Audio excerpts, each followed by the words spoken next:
Get that Seattle Wednesday. It's a Fast Lane on 101 ESPN. Andrew Marsh, Carey Davis, and Jamie Rivers. I'm Anthony Stalter. 201, your time check, brought to you by Clarkson Jewelers, an officially licensed Rolex jeweler. Cardinals win last night. Shutout, 3-0 win over the Reds in a game in which Mason Wynn had his first multi-hit, extra hit game. 3 extra base hits, hit a home run, a couple of doubles, and it was really about him making adjustments. The Cardinals, and actually it was Pedro Pages, I believe, who... Carey? Petey Pages, man, doing his job. It was Pages that kind of noticed something in Wynn's swing that helped Mason Wynn make some adjustments at the plate. That's why you keep guys like that around, Anthony. Yes, not because they can't catch. No. I mean, everybody has a role. Like, some guys are coaches. Is that what you're saying? Yeah. Player coaches. Like, you, sometimes as a coach, you don't see it, the intricate details. But as a player, you're like, hey, man, you're tipping that pitch, or hey, your back, your leg is not, whatever it is. Yeah. But you can only see that pop up your close. hips Yeah, up close and personal. Right. Everybody has a role. Every man has a job to do. Mm-hmm. And the more you can do, that keeps you around, Anthony. That's very true. I'm just telling you. Yeah. You can play catcher and help your teammates with their swing. The more you know, the more you can do. Yeah, man. That's the saying, I think. There you go. Something like that. So, yeah. So Wynn's eruption at the plate helped the Cardinals win 3-0 last night. It also stemmed from a concept that Cardinals catcher Pedro Pages had mentioned to Wynn during the prior day's doubleheader. This was all written about by Brendan Schaefer from MLB.com. So he mentioned something during the doubleheader. Pages did. Wynn filed it away, started implementing it in pregame on Tuesday, tried it out in the game, had immediate dividends, obviously. And part of the concept was just actually doing less. So many times in baseball, you're trying to add something to your mechanics. When you're up at the plate, you're adding things, you're tinkering things. Well, actually, for Mason Wynn, he identified something that he was comfortable with by actually doing less and just allowing his hands to speed up through the zone and get the bat quicker. So whatever it was that they figured out, it worked for last night. I think we all agree that Mason Wynn, as long as he continues to provide elite defensive skills, you take whatever you get offensively. It's also good if he's not hitting a $150 and just a total, black hole at the bottom of your lineup. So hopefully he found something that will allow him to be a better offensive player. I agree. I think, we understand what he's going to give you in the field. Gold glove defense. He's going to play outstanding at shortstop, a premium position in Major League Baseball. If he can add that element, I don't need him to hit 25 home runs, but if he can drive the ball in the gaps, use his speed, move runners around the bases, then, we're good to go. Mm-hmm. Like, I think last night was I think when you make adjustments and it works, it feels really good.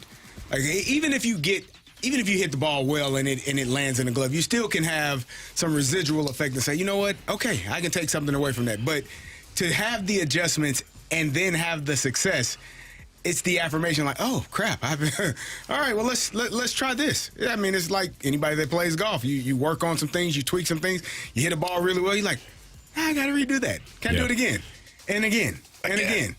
And most of us can't. That's why we're not on the PGA Tour. Mm-hmm. But he is a Major League Baseball player, so hopefully he can repeat the success that he had last night. Yeah. So one thing yesterday that you brought up, Anthony, when we were going over what we took away from the Game 2 loss was the ability for this team to bounce back. They put it away. They have the mind of a goldfish. They move on very quickly.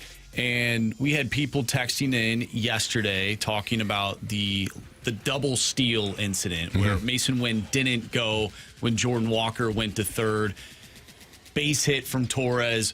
Maybe Wynn scores and you now have a 2-run lead instead of a 1-run lead, and perhaps you win that game with some extra insurance.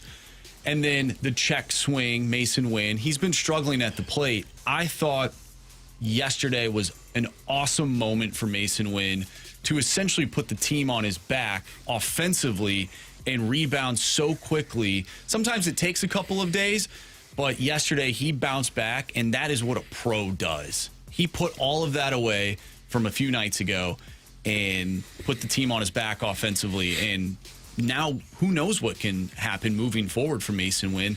That could just be another bat that this offense adds to the lineup. Yeah, possibly, hopefully.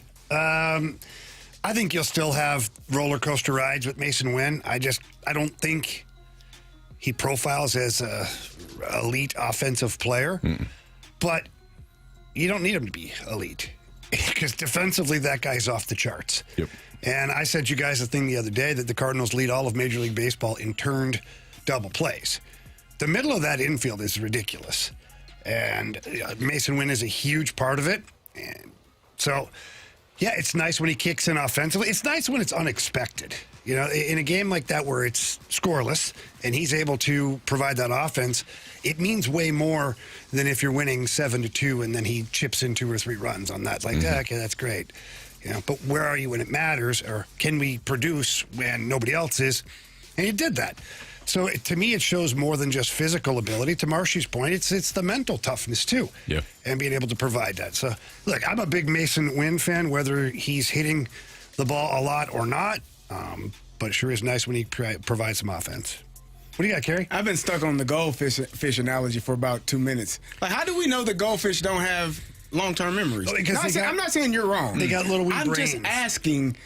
But there are other animals I'm sure have little wee, like we say an elephant never forgets an animal, and then goldfish, they have a terrible memory, like have the memory of a goldfish, don't worry about it. How do we, what doctor, what animal Dr. scientist, maybe, how did they figure this out? That goldfish don't have a memory, but elephant, they never forget. Oh, this is interesting. So this is, I just looked this up. The Google machine. The Google machine. Okay. Says, and I typed in, how do we know goldfish have short memories? And pushed out, they actually do not know this. Because the idea that goldfish have a 3-second or short memory is an absolute myth. Wow. Science has repeatedly shown that goldfish possess impressive memory that spans that lasts for months, not seconds. Yes. And this is from the humaneleague.org.uk. It's a .org. That's different. Those are British goldfish. It's way different. The American goldfish are it's a whole other species. Listen, I just love to get, conflicting information. I like to understand both sides of goldfish that kept things. swimming into the side of the tank. Maybe he thought it was, or he probably forgot. You see? To me, you'd remember so they might have that studied. you swim into the side of the tank, and every day. Well, Anthony swam into the side of a pool. That doesn't mean he has short-term memory. But he's got short-term memory loss now. He did. Yeah, that's true.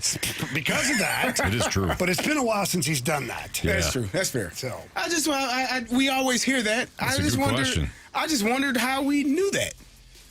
Yeah, and now I need to know how we know elephant have, I'm basing it off my own memories. goldfish. It was really dumb. Well, that's one goldfish. Yeah, well, that's the only one I got for reference. You had, how many of you only had one? How many of you had? You only had one? Goldfish? Yeah. Yeah, then we got beta fish. Oh, I was going to say, did you do the old switcheroo when the goldfish got sick? So we had I think a red beta fish, and McKinnon had it, and then something happened to the beta fish. Actually, I think my ex-wife, I know what happened. It was an accident. She was cleaning out the little bowl. I know where this is going. And she used, hot water. Yeah. And then got sidetracked. A million kids, dogs. I'm not faulting her at all. Trust me. Put the fish in, and then the fish was like 4 minutes later. Like, why is she floating? Yeah.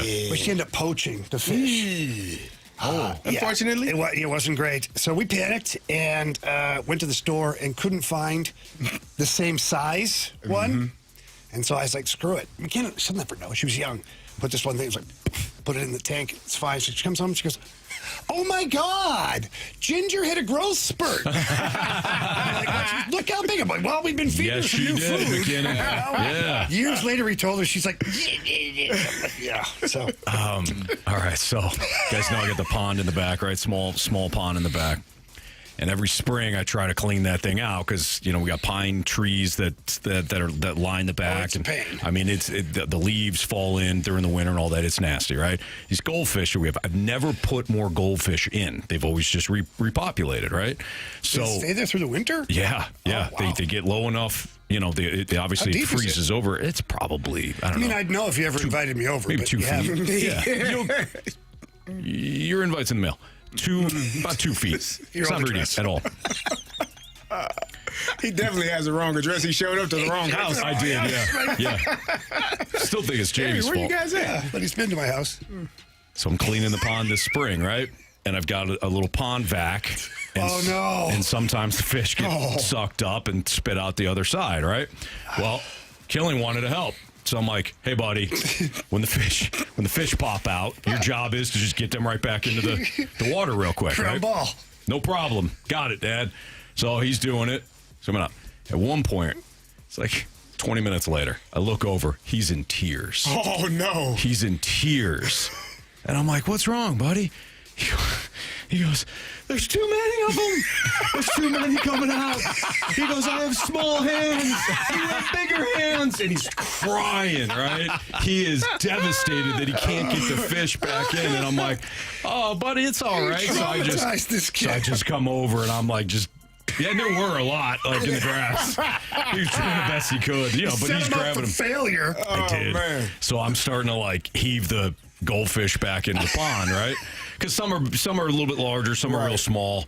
So I start heaving them back in. I'm like, hey, buddy, it's okay. I'm like, you know what? Take a break. You're good. Don't worry about it. He's like, all right. He's wiping his tears off. He's like, they're gonna be okay. I go, absolutely, buddy. All good. No. So after I get done cleaning it, I put the water back in, right? Well, I forgot that you have to buy this stuff to take I don't know if it's chlorine or whatever it is, Yes. out of because we have the chlorine, or I might be saying it wrong. Mm-hmm. There's an element in our water that you can't just put it right back into the pond. It's been a while. I forgot. Started filling the thing back up. Looked beautiful. Everybody enjoy this, right? Next day. Killing goes out to check. Oh, no. All of them dead. All of them. Homicide. Did he think he did it? I quickly realized what happened, and I told him, I go, oh, buddy, I forgot to put the chemical back in to take it out. I'm sorry, buddy. It was rough. It was real rough. But I'm happy to report, somehow, some way, we've got more goldfish again. There you go. I don't know where these things are coming from. Maybe But some had laid eggs before. they must lay eggs, but now we've probably, we had like 30, 35 goldfish before. Now we probably got 10, but It's more reasonable. it'll be now. fine. Yeah. Snapped your fingers, Dude. Anthony, and half of them. I'll never forget Left looking us. over, and he was trying to hold it in, right? Like, he didn't want to cry. He didn't want to. He was trying to do a job, much. right? And then he finally just, when he said, "My hands are so small, you have much bigger hands." Like, hey, buddy, it's okay. It's all right. I got it. Next time you gave him a baseball mitt. Yeah, man. You get a Dude, net. We didn't catch them when they come out. that poor kid. Oh, my goodness. That poor kid. Anyways, So, all right. Leahy with another drum, that's for sure. Yeah, This guy's awesome. for sure. We'll get into it at some point. We'll revisit Kyle Leahy. It was one of the stories yesterday. But we got a lineup out, so we'll play the lineup game next on 101 ESPN.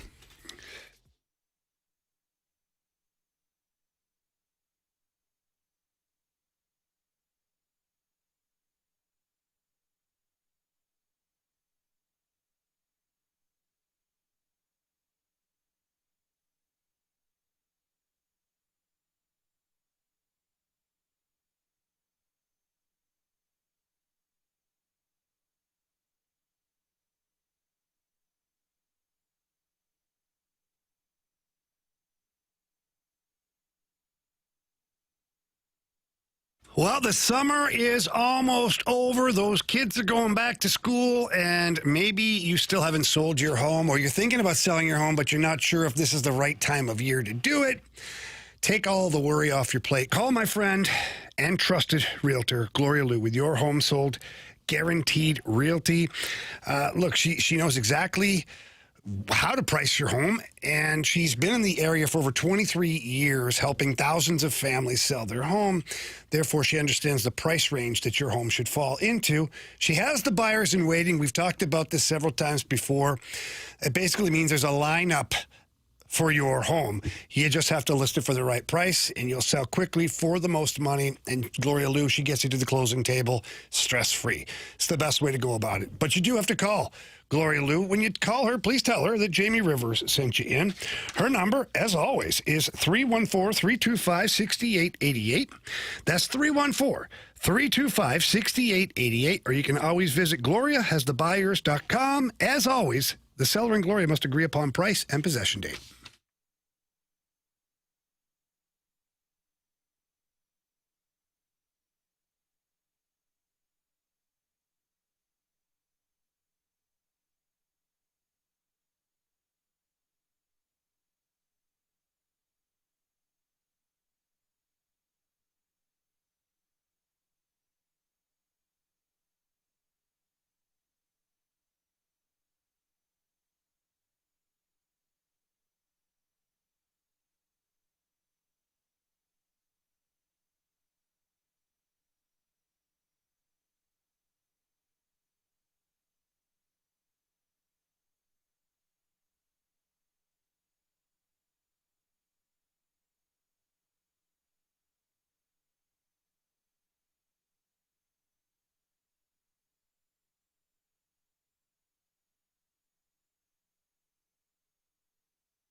Reds tonight. We got a lineup, so we'll play the lineup game here on 101 ESPN with Andrew Marsh, Carey Davis, and Jamie Rivers. I'm Anthony Stalter. Cardinals and Reds continue tonight at 6:40. Chase Burns, the right-hander, who's been outstanding for the Reds this season. 14-2, 2.47 ERA, but not tonight.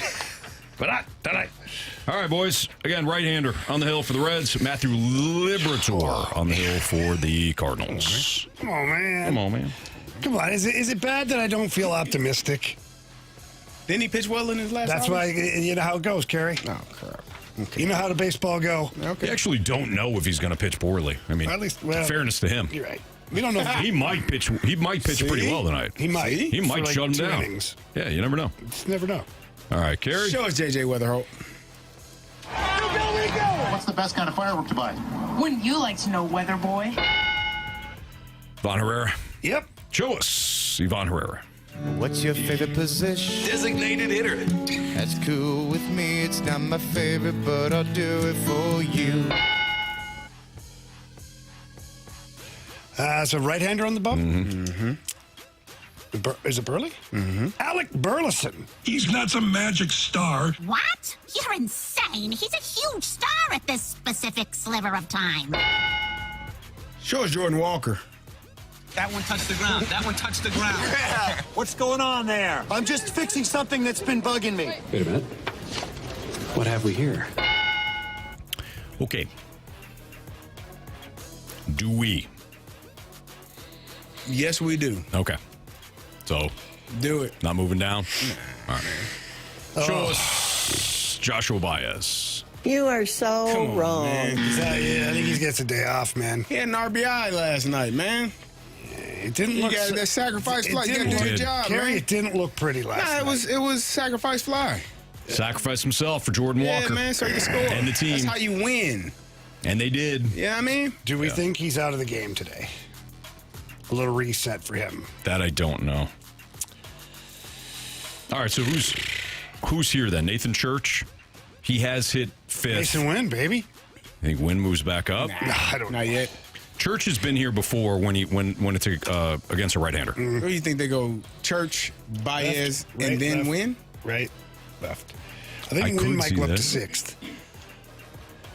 And you move Baez to 7? He's playing. I don't think Baez is playing. Nah, he's got to play. I think he needs a day off. Or we go to a Church here. Games. I'm good with Church here. I'm good with Church. Show us Nathan Church.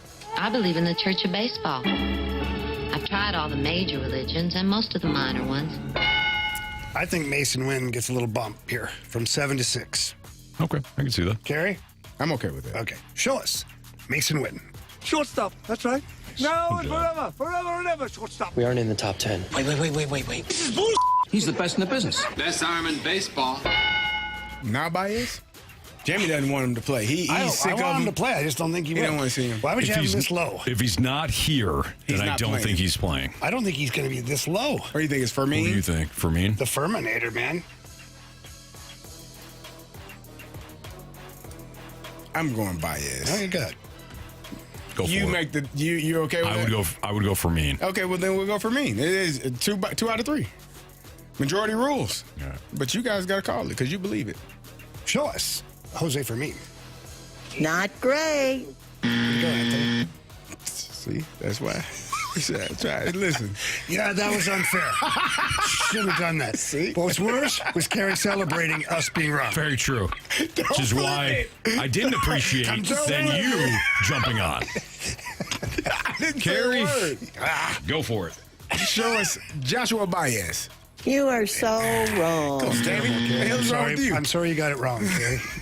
I'm sorry we got it wrong. Thank you. All right. Yeah, we're a team. Baez, Fermin. Blaze Jordan. Yeah, let's blaze one up here, Anthony. Think it's Jordan here? Not Michael, Blaze. Show us. Not Michael, but Blaze Jordan. Sorry, guys. Oh, man, what is Ollie doing here today? Jimmy Crooks. Oh, that Brian Jimmy Torres. Crooks. Go for it. Show us Jimmy Crooks. No. Oh my God. Who else we got, man? We're running out of players. Who do we Everson have? Pereira. We've got Pereira, You got Brian Torres. Torres. You've You got got anybody else? Pajes. I'm just naming who's on the bench, who we haven't named, okay? So let's not lose our minds here. Pereira, Torres, and Pajes are the names that we've not called Who? yet. Pereira, Okay. Torres, and Pajes. Go to- I think we've named everybody else. I don't think we go. Yeah, but we may not have the order correct. But we I'm just know saying we've who's named. here. We already said That's the only people that are Fermin, that we haven't called. Who's left? Torres? Pereira, Torres, and Pajes. Figure out, Carey. I think it's Put your probably damn Torres. glasses on, man. Goldfish, okay? Show us Brian Torres. Hello, Brian. To the big Screw you. You lost him. He was lost. Never mind. It's fine. We got it now. Is this Blaze Jordan? Sure. Or is Yes. it Fermin? I say Blaze. Jordan. You need a third baseman. Okay, go ahead. Show us Blaze Jordan. It was Johnny Hopkins and Sloan Kettering, and they were blazing that up every day. All right. So where do we think Torres is left? I think Torres is in left Who's field. in center field? Church. Church. And then I think this is Walker? Crooks. Crooks. Okay, It could yeah. be Jimmy Crooks, yeah. Yes. Go ahead. Jimmy Crooks. Go ahead, Carey. Show us Jimmy Crooks. Who are you? Nobody. No. I know you. He was at that party with me, the one I was telling you about. Remember? He's Jimmy's brother, the guy, the singer. Well, great start, horrible middle, finish strong, guys. Nice work. Marsh, you run that thing. Wow.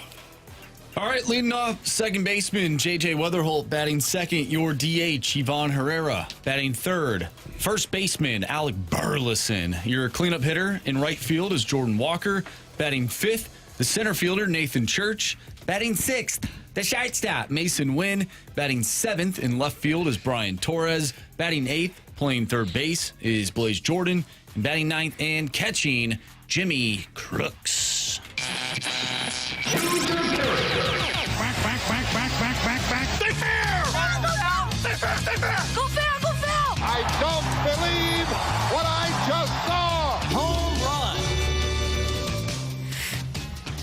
All right, nobody had Mason Wynn last night, right?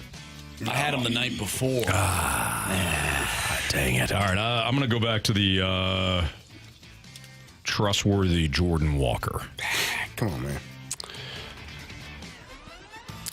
Give me off the bench, Oh, wow. Joshua Baez. Oh, wow. Marsh bad. thinks That he's was coming off the bench. Okay. Bad play. Give me Alec Burleson. Give me J.J. Weatherholt. Ooh. Okay. All right, there's your lineup game, and there is your home run derby. Let's get into this Mark Walter situation. Go Dodgers. It's one of those things that it feels like the situation is bubbling beneath the surface, and something is going to explode here with the Dodgers owner, who's apparently involved in a lot of stuff financially. That's next on 101 ESPN.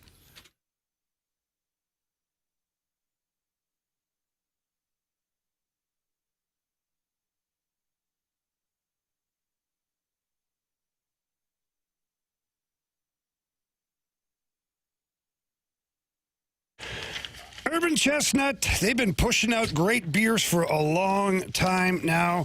I just love the original Zwickel. It's a fantastic beer.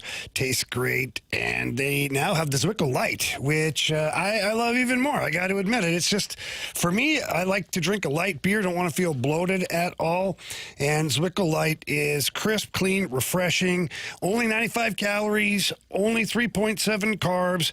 You can take it anywhere with you. It's either, for a backyard barbecue or a big party. Zwickel Light stands in there with the best of them. It's in cans as well as bottles. And Urban Chestnut, again, they just keep making beer after beer after beer. They have a new hazy IPA. They call it Squirrel Works. It's an awesome hazy IPA. It's got great taste, 6.6%, so you get a lot of bang for your buck there. It's available everywhere, along with Zwickel Light at any of your regular locations here in town, as well as over at Dirt Cheap. They love to sell the Urban Chestnut products over there. Urban Chestnut, too, they got great events going on every week, all the time. Check out their calendar for the Beer Garden, the Grove location. All of those are awesome, and all you have to do is visit urbanchestnut.com. So for more information regarding everything we just talked about, check out urbanchestnut.com. Prost!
101 ESPN Sports Center. I'm Andrew Marsh. It's time for a Sports Center update brought to you by Saliga Heating and Cooling. The Cardinals pick up a win last night in Cincinnati, 3-0 the final. They're at it once again with Matthew Liberatore taking on Chase Burns. First pitch from Great American Ballpark is at 5:40. At 3 o'clock, we're going to talk with Jeremy Rutherford, our Blues insider with The Athletic. But we got to dive into this situation with the Dodgers owner, Mark Walter. We'll discuss that next right here in the Fast Lane. I'm Andrew Marsh, and the Sports Center update is brought to you by Saliga Heating and Cooling, a Daikin heating and air conditioning dealer.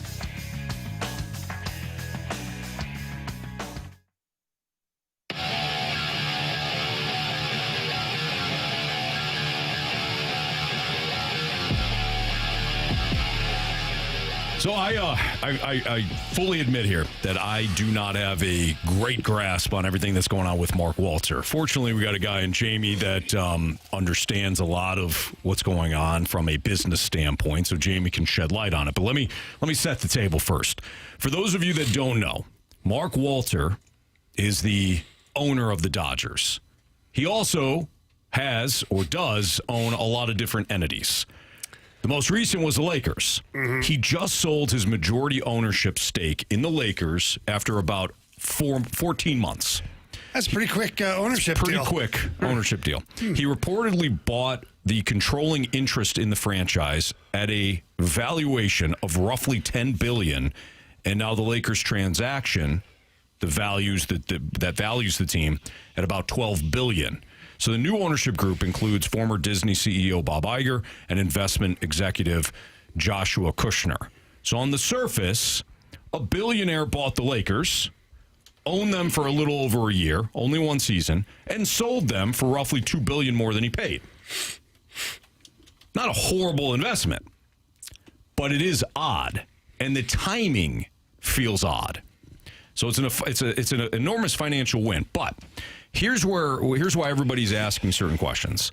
Walter is already under federal scrutiny over his broader financial empire.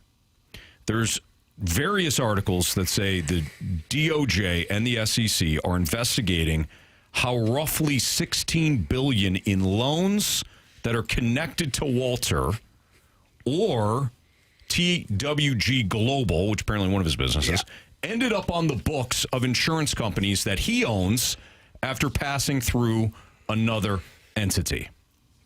That's the part that makes this much bigger than, hey, why did he sell the Lakers? And, well, he can sell it if he wants to. There's other things at play here. He owns the Dodgers. He did own the Lakers. He's selling them. The PWHL, which he owns. Outright. Not a team, the entire league. In fact, they play for the Walter Cup, named after him.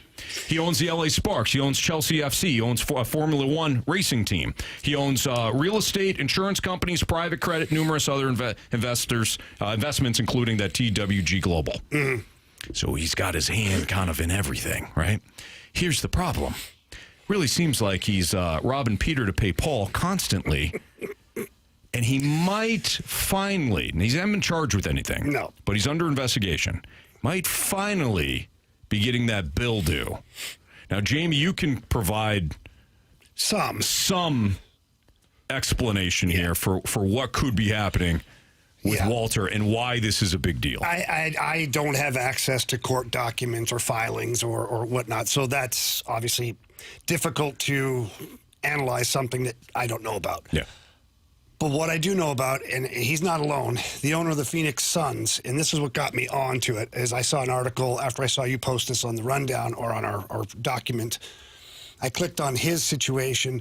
Then I started cross-referencing his situation to Walter's situation. And basically this is how it works. So to simplify it for the average American that's out there, and not everybody's been there. Some people have been through this where you get a credit card. Let's say you have a $6,000 limit. Mm-hmm. Doesn't matter, whatever it is. Yeah.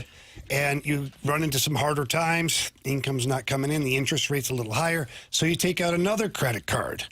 And with that credit card, you pay some of the payments on the first credit card. And then you got to figure out how to make this work to get the other one paid. So you take out a third credit card.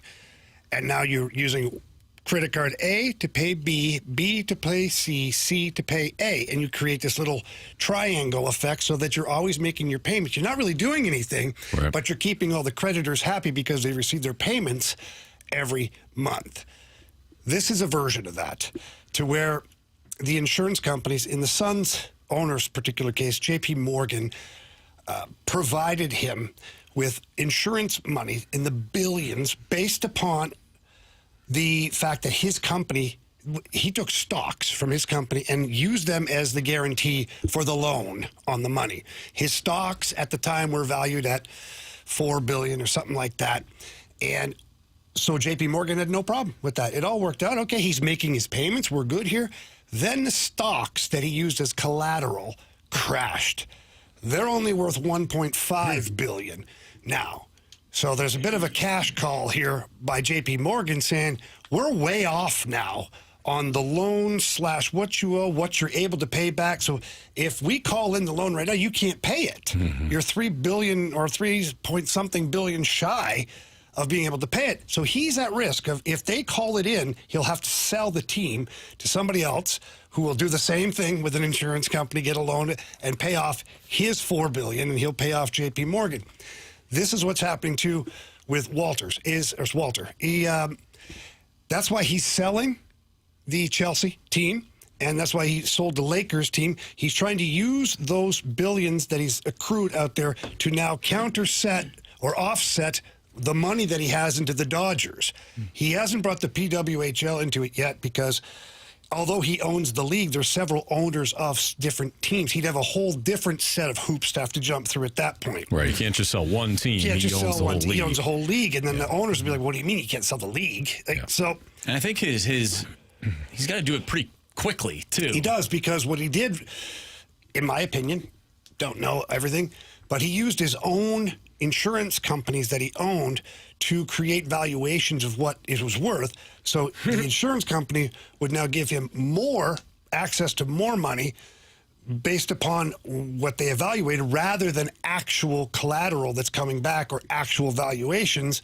So he inflated the price up from his own insurance company, insurance companies, plural, which would give him a better market value than another insurance company would have given him. So I think that's where he's coming under investigation. So what he's trying to quickly do is pay off that debt to those insurance companies that he owns so that it goes away. But I don't know if he's able to do it because people are now on him, and now everybody is watching every move that he's making. The fact that it looked like panic sales everywhere really threw up red flags. And essentially, the Dodgers could be bankrupt.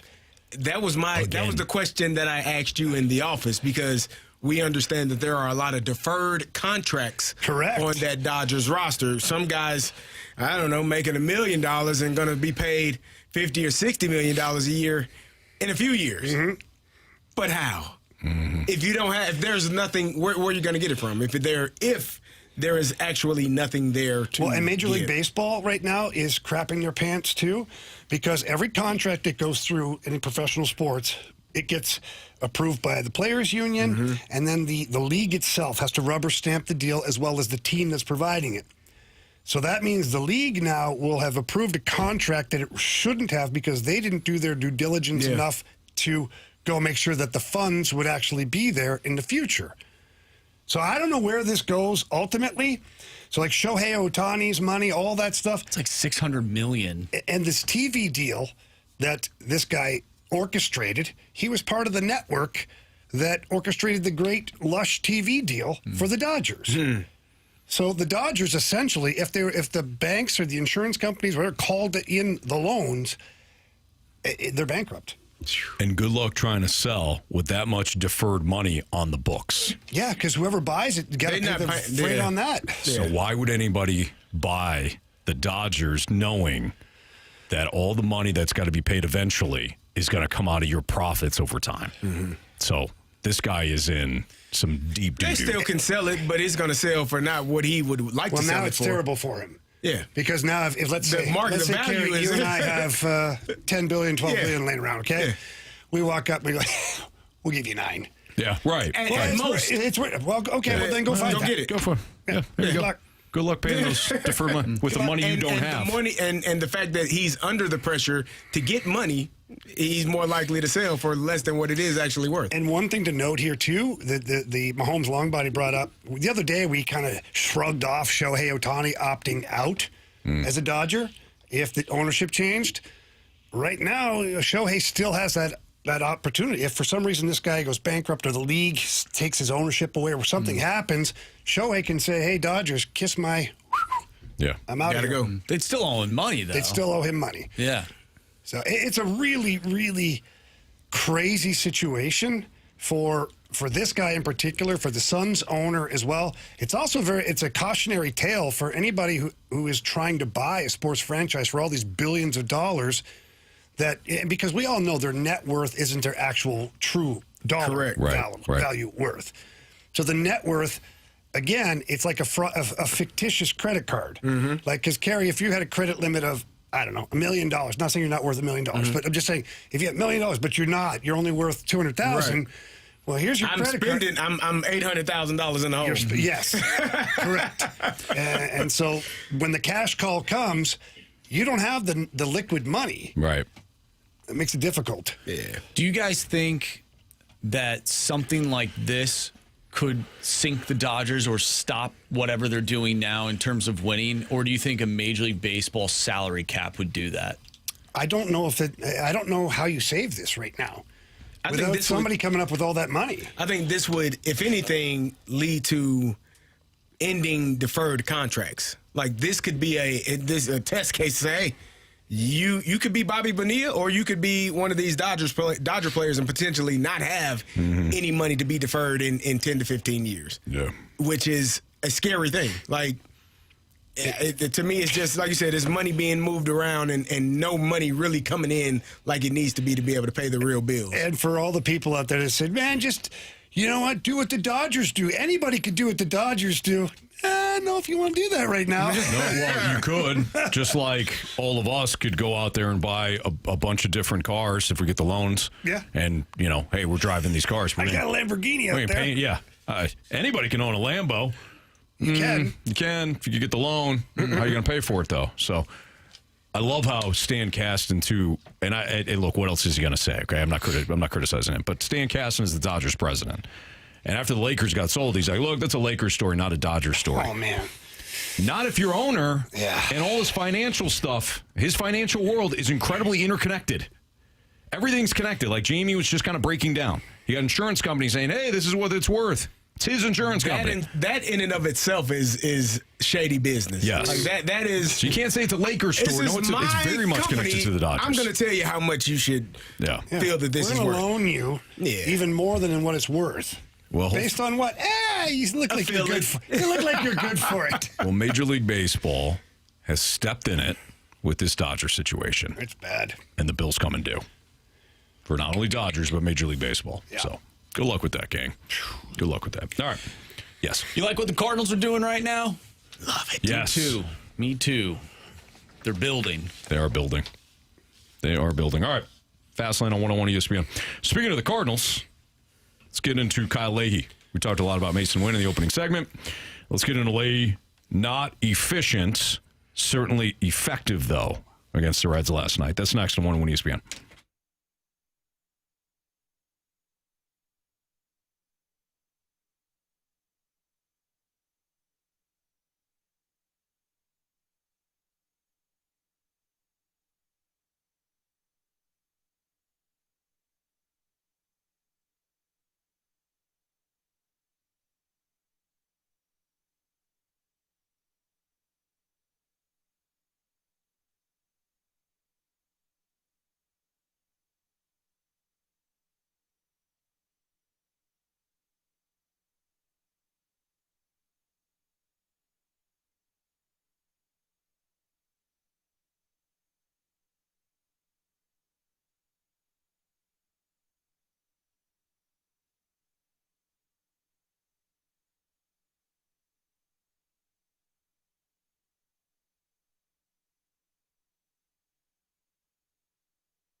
Leahy last night was very, very good. In fact, it has been now 10 consecutive starts, allowing 2 runs or fewer for the Cardinals right-hander. This experiment of moving Kyle Leahy from the pen and giving him an opportunity to start has absolutely worked. He has been excellent. His last 10 starts, 52 1/3 innings, 8 earned runs, 52 strikeouts, 9 walks. He is not walking batters. And his strikeout rate is pretty good. 1.38 ERA. Now, didn't pitch deep into last night's game, but I actually give a lot of credit to the Reds, specifically Myers. The at-bat against Myers, he drove the pitch count way up. There was a lot of full counts last night. I forget how many off the top of my head, but there was a handful. And obviously that's going to drive up the pitch count.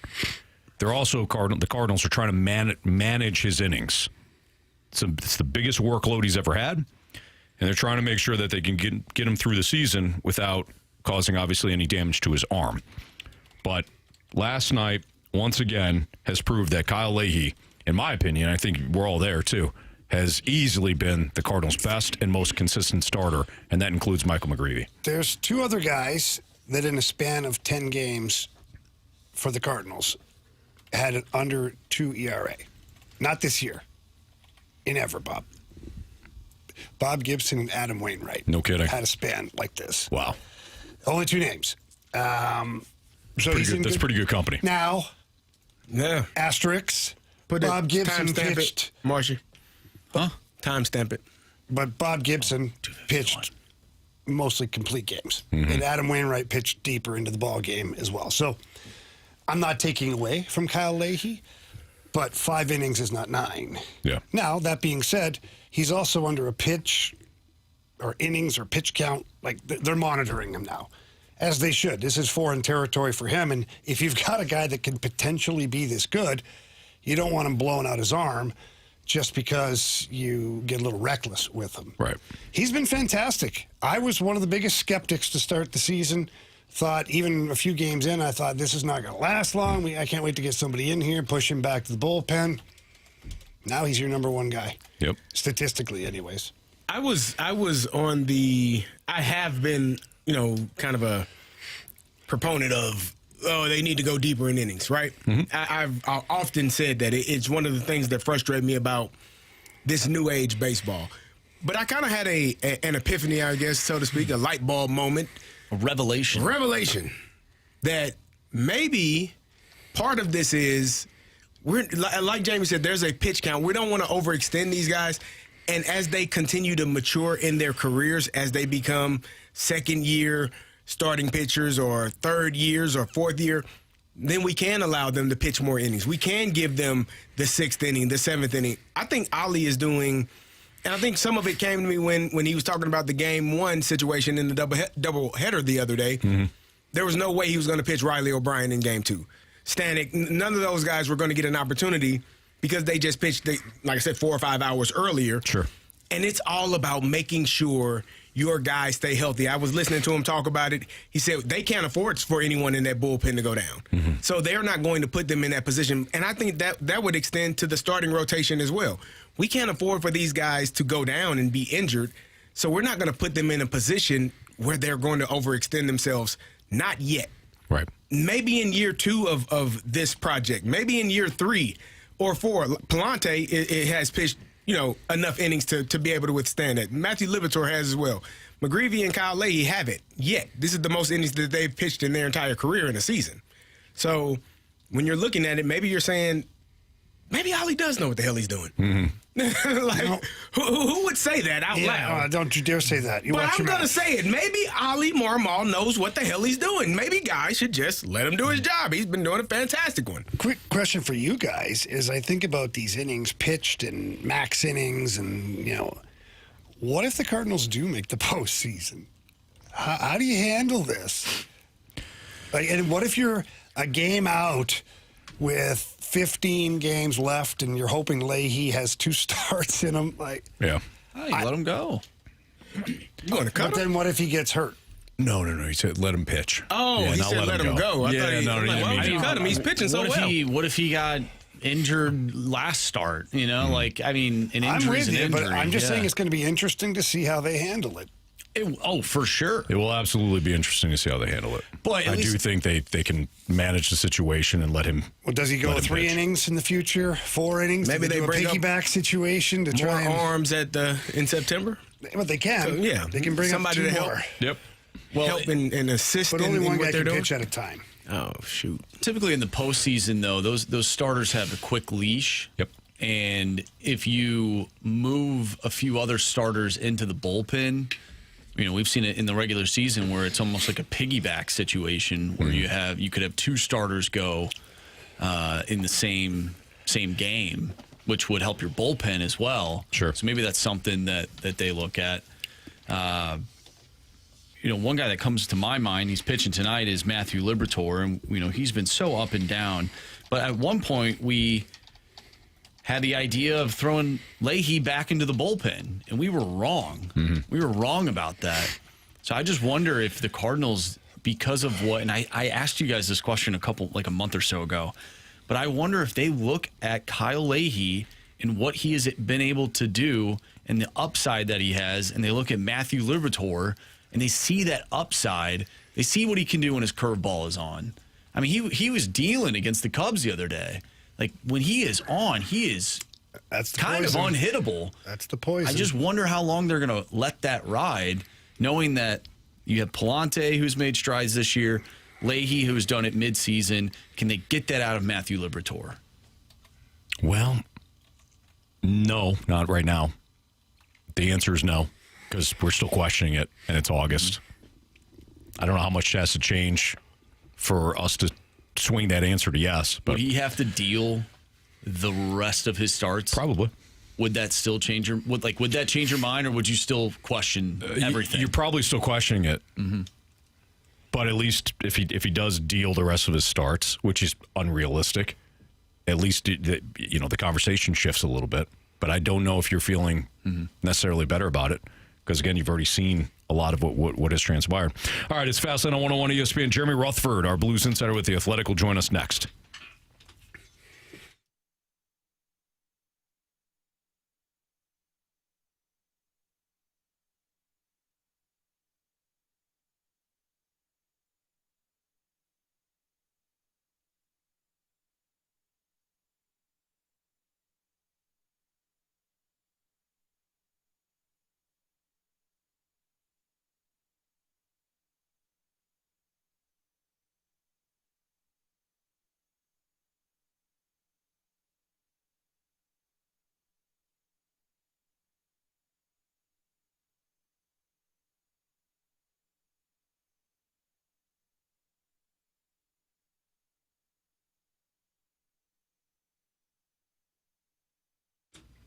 With over 2 decades of family ownership and operation, E&B Granite is St. Louis's trusted name when it comes time to renovate your kitchen, your bathroom, or those outdoor living spaces. If you're planning a kitchen upgrade too, you can be stressed out sometimes, whether it's choosing the wrong color for your kitchen as far as the countertops are concerned, or a sink, whether it's a style or the material that you're going to use for the sink.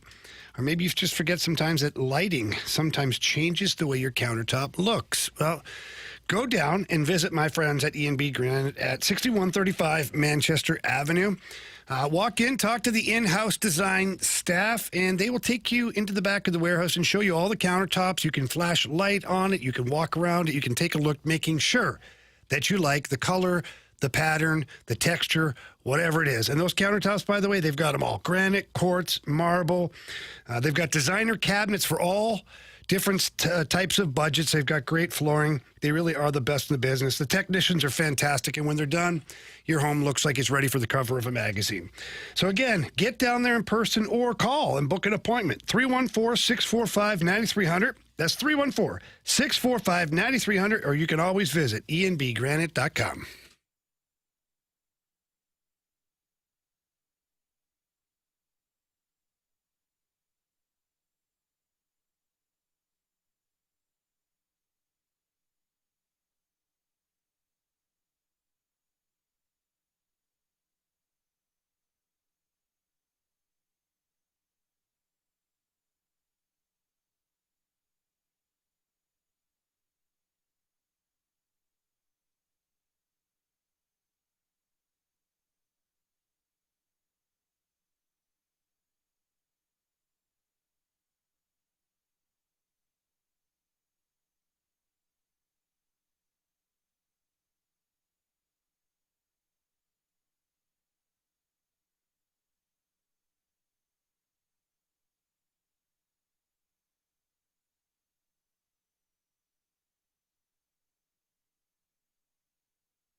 for the Rutherford Report on 101 ESPN. Anything you folks want to know about the fascinating world of pro hockey, here we go.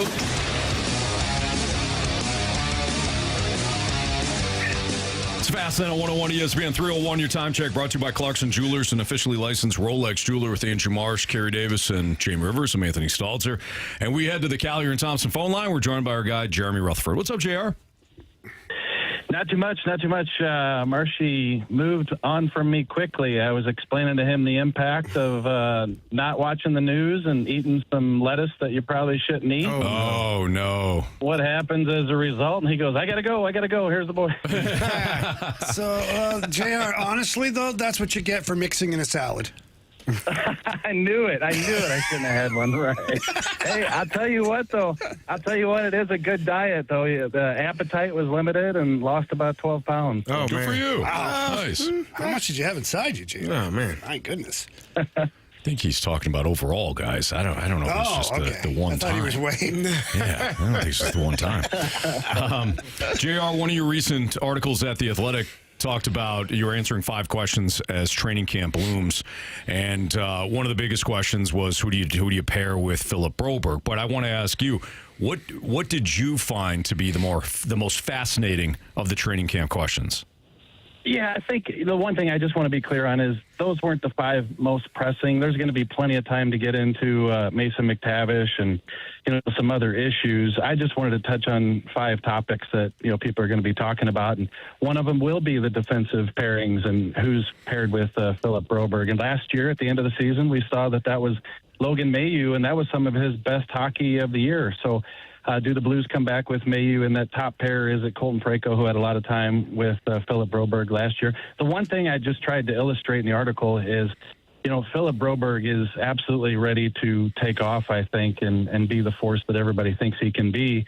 And can he do that better with Colton Parayko, or can he do it as well with Logan Mailloux? Obviously, that's something that the coaches will have to decide as they put some thought into the pairings. JR, I want to ask you a question regarding a certain RFA, because we've discovered, and now the Washington Capitals, their GM came out today and basically said the new RFA coming out of the entry-level contract, that's the new UFA in the NHL. Because of the offer sheets and the way teams are being aggressive, teams are now forced to buck up earlier with these young players. That leads me to Jimmy Snuggerud. He's making, I think, $950,000 this year. He will be an RFA. If he has a season like we think he might be capable of doing alongside Robert Thomas and a healthy Dylan Holloway, like that could be an offer sheet target. Have the Blues talked to Snuggerud camp at all, and do they plan on doing that? Yeah, and how about this? I think my son just pointed out to me that Jimmy Snuggerud posted some pictures on Instagram today. Got engaged, it looks like. So you never know in today's day and age of social media what's true, what's not true. But it looks like on his Instagram page, Jimmy Snuggerud newly engaged today. So that's somebody who'll be interested in his paycheck, right? Oh, wow. Yeah, probably, JR. Yeah. No, I'm kidding. But I think it's a situation with, yes, the Blues are going to have to be careful with Jimmy Snuggerud and, how they approach his contract. He does have one more year left.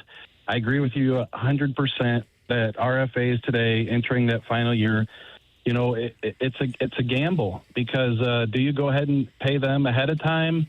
If not, they could really make you pay in the long run. And if Jimmy Snuggerud is healthy, and guys, at the end of last season, all he talked about was this summer, I'm going to do everything I can to come back next season and be ready every single night. And that's going to be with Thomas and Holloway. And, let's hypothetically say 35 goals, 60 points, what have you. With the cap going up and the Blues having some cap room, that could be 9-10 million plus. So, do they get something done sooner? He was eligible to sign a new deal as of July 1st. So do I know if there's been talks? No, I don't know that answer, but I do know that listening to Alexander Steen, he's really high on the player, and they definitely want to get something done. Yeah, well, you can be high on a player, but like you said, he's got this upcoming season left on his deal. Right. If he has a breakout season, let's say Jimmy Snuggerud has 40 goals, 72 points, something like that. His agent might say, "Hey, Jimmy, they're going to qualify you, but we're not taking the qualifying offer, and we're going to wait for offer sheets." And once those offer sheets come in, JR, we saw how outlandish some of them can be. Leo Carlson, the $18 million. What if someone comes off the top rope and says, "We think Jimmy Snuggerud is a $16 million player a year"? Good luck matching that, St. Louis, while you try to keep a competitive team. I just feel like the Blues should have been maybe actively out there right now. And again, I don't know if they are or if they're not. I'm not on those phone calls. But it just seems like there's been very little noise surrounding this situation where it could be a big problem. Yeah, I think everything you're saying is spot on in terms of what could happen. You know, there are a lot of what ifs in that situation. I mean, I guess I kind of look at that question and say, okay, well, what could they do to aggressively address the situation and avoid it? And, you know, the only answer would be, okay, well, go pay him what everybody thinks he's going to be worth. Go give him 12, 13 million so you avoid paying 16 or 17 million. And I just don't know that you can do that, that's a good way to run things, you know, just in fear of what could be there for the offer sheet. So, you know, the one thing is, you know, there's time, you know, a year, obviously it goes fast. You know, the other wild card in there is what kind of season is he going to have? Look, you can go pay him $12 million for 5 years starting tomorrow on a new deal, you know, and then he scores 18 goals. And, you know, then what's the conversation? So I do know, you know, just listening to Alexander Steen, you know, we talked to him the day he was announced the new GM. We talked to him the next day, super high on Jimmy Snuggerud. You know, he told me when we asked him the question that we're just going to take this step by step. So I just think it's going to have to take a little while to play out here. JR, the offseason is wrapping up quickly. They'll be getting started here shortly. How do you figure that this team is going to fare when the season begins? We noticed and have known that they have slow starts. I mentioned to Jamie that maybe they can change all of the calendars in the facility to say March instead of October. But how do they get things to start off on the right foot and really put their impact on the season to begin it? Yeah, CD, that's going to be the question of training camp. And keep in mind, training camp's going to be pretty short, just the 4 games this year. We got the 84-game schedule, so just 4 preseason games. And if I do the math, it's 4 games in 8 days, and then they started up October 2nd, which is about a week sooner than they had their season opener last year. So, you know, how do they look? How will they look? How do they fare this year? The part that I'm most excited about is, you know, last year, 2 years ago, you could kind of look at the roster and say, okay, this is a team that could compete for the wild card potentially. They're not going to get into the top 3 in the Central. And that was kind of the ceiling. And they just didn't put it together early in the season, back-to-back years, and they were chasing points all year. The part that I like this year, it's a young team with a lot of unknowns, but a lot of potential for these players individually, and then for them to come together and play well. So if we're talking about a Snuggerud scoring 30 goals, we're talking about a Holloway scoring 30 goals, we're talking about, you know, Mason McTavish coming in, being reinvigorated from the trade, you know, there's some potential there. So, you know, is this a wild card team? You know, I think that it could be if a lot of these unknowns with some of these players, you know, turn into what the Blues fans and management think they can be. Jeremy Rutherford joins us right now on the Fast Lane on 101 ESPN. He's our Blues insider with The Athletic. JR, one of the questions that you answered in your recent Athletic article was, what impact will new assistant coaches have? Can you tell fans what Greg Cronin could bring to the table from an assistant coaching standpoint? Yeah. And so Greg Cronin comes from the Iowa Wild. He was in the American Hockey League last year. That's Minnesota's top affiliate in the AHL. But prior to that, he was obviously with Anaheim for a few years. And he got let go because they wanted to bring in Joel Quenneville. He was available. And so they bring in Quenneville. Cronin gets moved, and then he ends up in Iowa. So now he comes to the Blues as an assistant coach. And a lot of people, like, they hear about Greg Cronin, and they hear the reputation of kind of being a hard ass. And guess what? That's what Jim Montgomery wants. That's what the Blues need on the back end. And so they're making a change. They're bringing in a guy who's going to be a stickler on the details. And maybe he does rub players the wrong way. You know, that's to be interpreted by, you know, different players, different teams. But they need somebody who's going to be hard on them in a constructive way, and that's what Jim Montgomery believes that Greg Cronin can be. Look, we've seen a team that needs to be harder in front of its own net. Not all those goals against were on the goalies last year. Not all of them were on the defensemen. But the Blues, as a group, defensemen forward, they got to be a lot harder in front of Joel Hofer, Jordan Bennington, and we hope that Greg Cronin can come in, teach those details, teach the stick work, that it can kill plays before those scoring chances present themselves.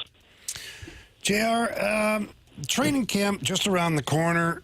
Who are a couple of players, just your opinion, that you feel like really need a good training camp? And I'll defer to the forward position because I'm just looking at a lot of bodies and not enough roster spots.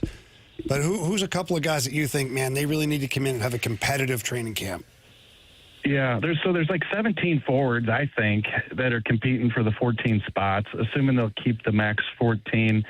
I'm not including Carbonneau in that group. Sure, he can come in, he can have a great camp, and maybe there's a small chance he starts the season with the team. Riv, I think that he starts in Springfield and gets a look later on. Totally agree. Yeah. And so you look at the rest of the group. We won't focus on the top six guys. Obviously, Buchnevich needs to come in and have a good start. Robert Thomas needs to prove he can come out and put up some points in October, November.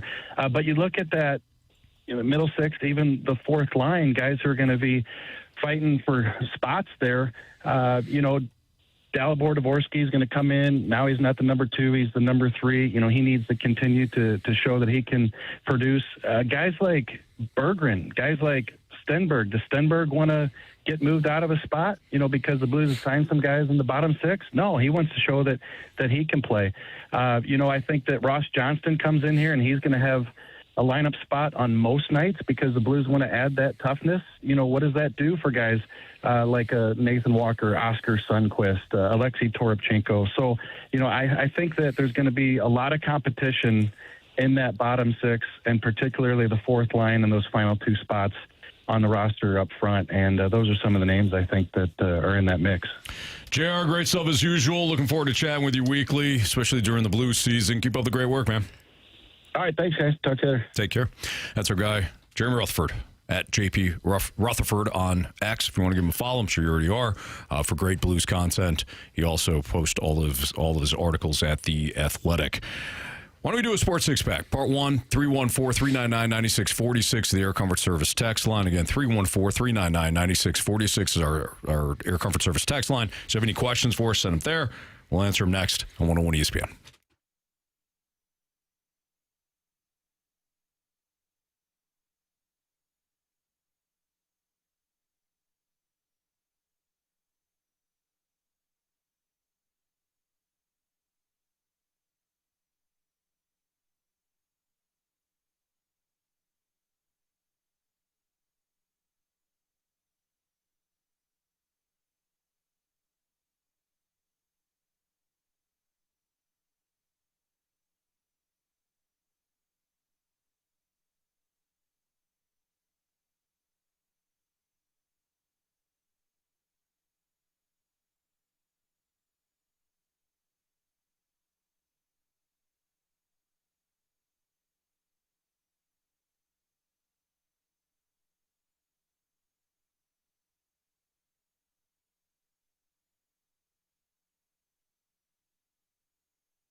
Answer the question. It's time for the Fast Lane to answer your sports questions. I want to ask you a bunch of questions. I want to have them answered immediately. Asking me all these weird questions. Answer the question. Answer the question. Answer me! Refreshed by Urban Chestnut. Urban Chestnut Swickle Light Premium Light Beer. Live your lifestyle, St. Louis.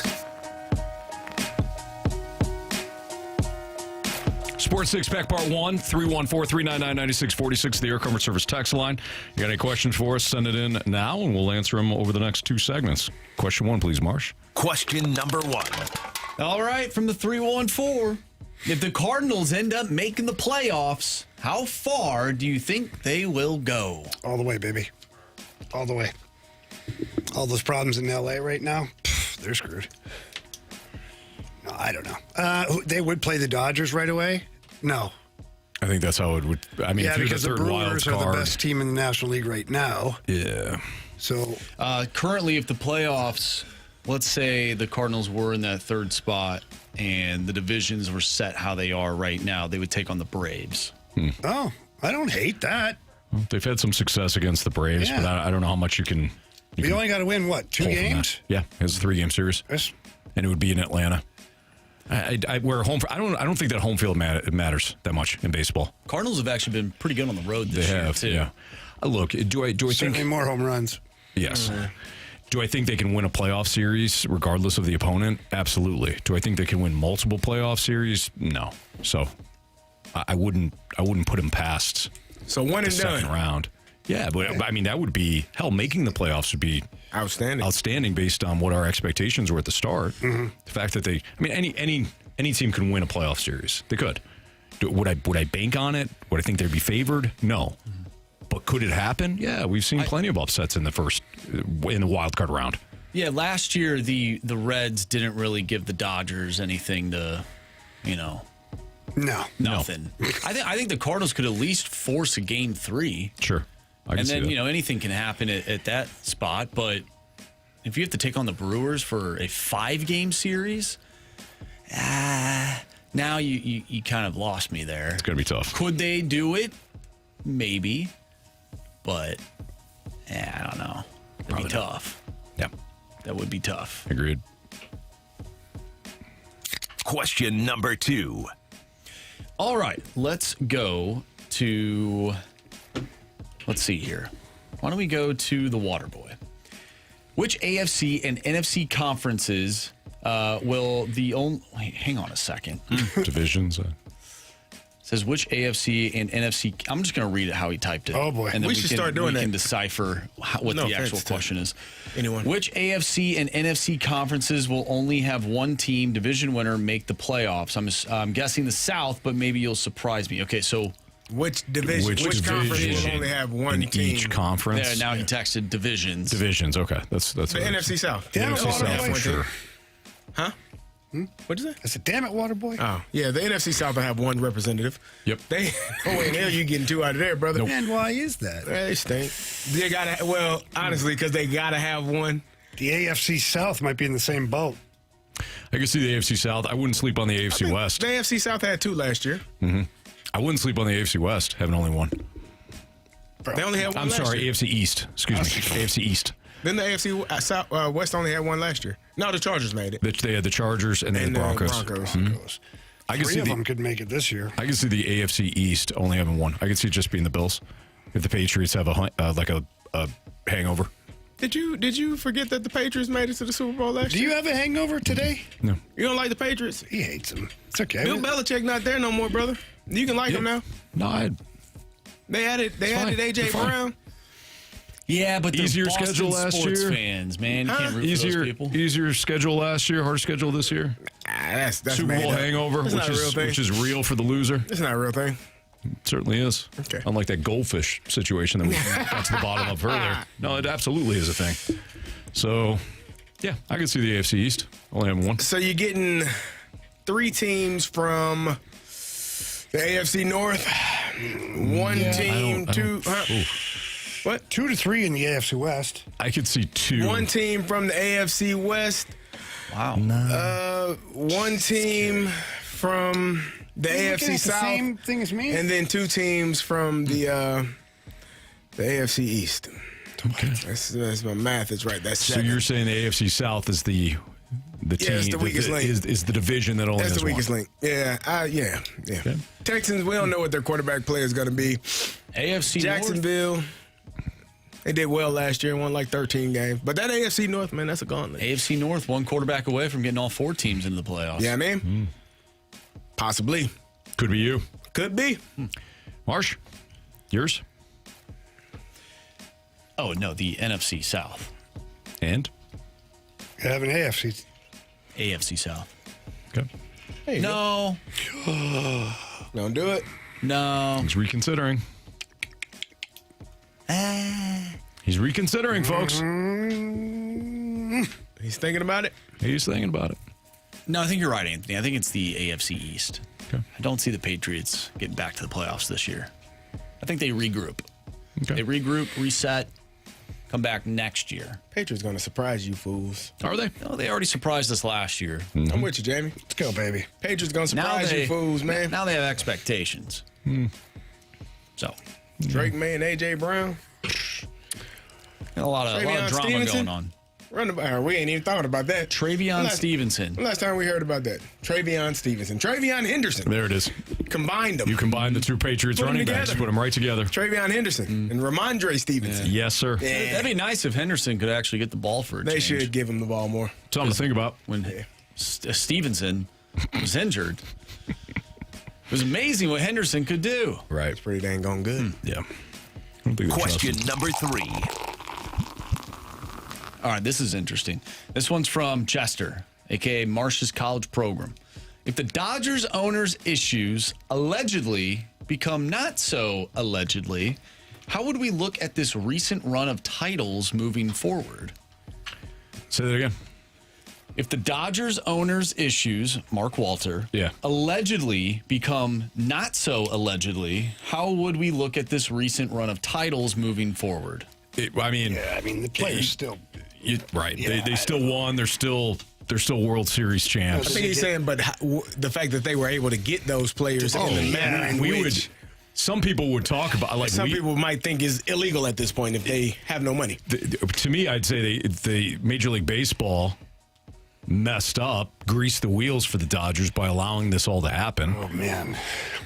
But they'd still be World Series champs. They allowed the Astros to bang on trash cans. They certainly did. You're right. If they allowed that crap, then yeah. This is just another thing for fans to hate the Dodgers. Sure. And I love it. Well, the Dodgers kind of did it to themselves this time. They did it to themselves. I mean, one guy did it to them. Shohei just did what he was supposed to do. They were gifted every opportunity to win a World Series. Hated, Freddie Freeman. These guys just play ball, man. You guys don't like good ball players? I didn't say anything about What's wrong that. with you, man? I didn't say anything about that. Nothing at all. You mad at? Don't you gaslight us? Hold on. You're. I ain't the one to point fingers, brother. Do tell. But you cheer and root for a team that has some questionable championships themselves. Who's that? Do you know who? Questionable? How? Questionable. How? Watching what film, team? breaking phones. What team doesn't watch deflating film? balls. I don't know. Doing some things they wasn't supposed to do. Carey? They got a lot of gates in their history. That's Deflate just gate, implied. Spy gate. It's just You know what I mean? implied. They were on the Counter Stallions program before Counter Stallions was on the Counter Stallions program. You've said your piece. Can I just ask you a couple of questions? All right, go ahead, brother. So, on all the teams you played for, did the quarterback have a set preference of the ball pressure? I wasn't the quarterback. I don't know. But you can answer that. But there's I'm just asking you a question, Carey. I can't speak on something I don't know. Did you or did you not see your quarterback alter the pressure of the ball? I did not see it. No. You're lying to the court. You're in contempt right now. You can't be the damn judge I can. and the lawyer. When you have such a bad lie, type of court I case get is to this? become the judge. Come on, man. And do football Thank you, teams? Marshy. Do football teams? Do they watch video or not? Of games. I'm asking Carey. Games. Do football Do teams they watch video or not? I need to answer the question completely, It's Your a Honor. yes or no. Nah, yeah. All I need from you, Carey, is a can't yes answer. or no. We watch game If film. he's not going to answer, Your Honor, and he's we watch answering it. I'm answering it. We watch game film, but we do not. I didn't ask that. Watch film of the opposing team's walkthrough because, hell, we shouldn't have that film. Were you in the room? Saying. One more question, if I answered may. your question. No, one more. Okay. Were you in the room as the Patriots watched another team's practice film? Was I? Yeah. No. So you have no idea if they actually watched it. Do you? It's been proven. that it was watched. By who? By a lot of people. No, it's been alleged. I don't think that's how that works. They said they had the video. Doesn't mean they all watched it. Okay. Some people watched it. Some people that make decisions. Yeah, we're assuming a lot here today. In my world, it's black or white, Carey. Tell you what they didn't do. Man. They didn't put it on a local news station right before the Super Bowl. Nah. No, because that has happened before. Is that your team? No, it's Dallas and Buffalo. Oh, yeah. And Jimmy Johnson was like, oh, okay, I see what they're doing. That's interesting. What's a nice play? I see what they're doing there. Ready for that one? Yeah. Interesting. All right. It's fascinating. I want to ESPN. We'll carry over the rest of our Sports Six-Pack. 314-399-9646, the Air Comfort Service text line. Keep those questions rolling in. We'll do part 2 next.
ESPN Sports Center.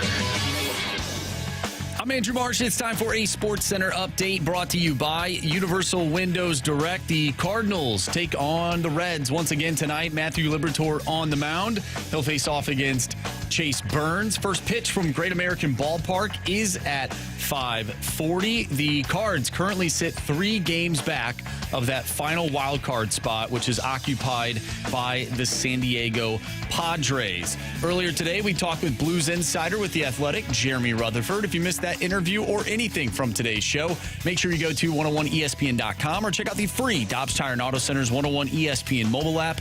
Just head to the podcast page. You'll find all of our interviews and all of our shows there, and it's all brought to you by the Schaefer Door Company. We have part 2 of the 6-pack coming up next, so send your questions to the Air Comfort Service text line 314-399-9646. We'll answer those questions next. I'm Andrew Marsh, and this Sports Center update is brought to you by Universal Windows Direct. You'll be saying, I love my windows.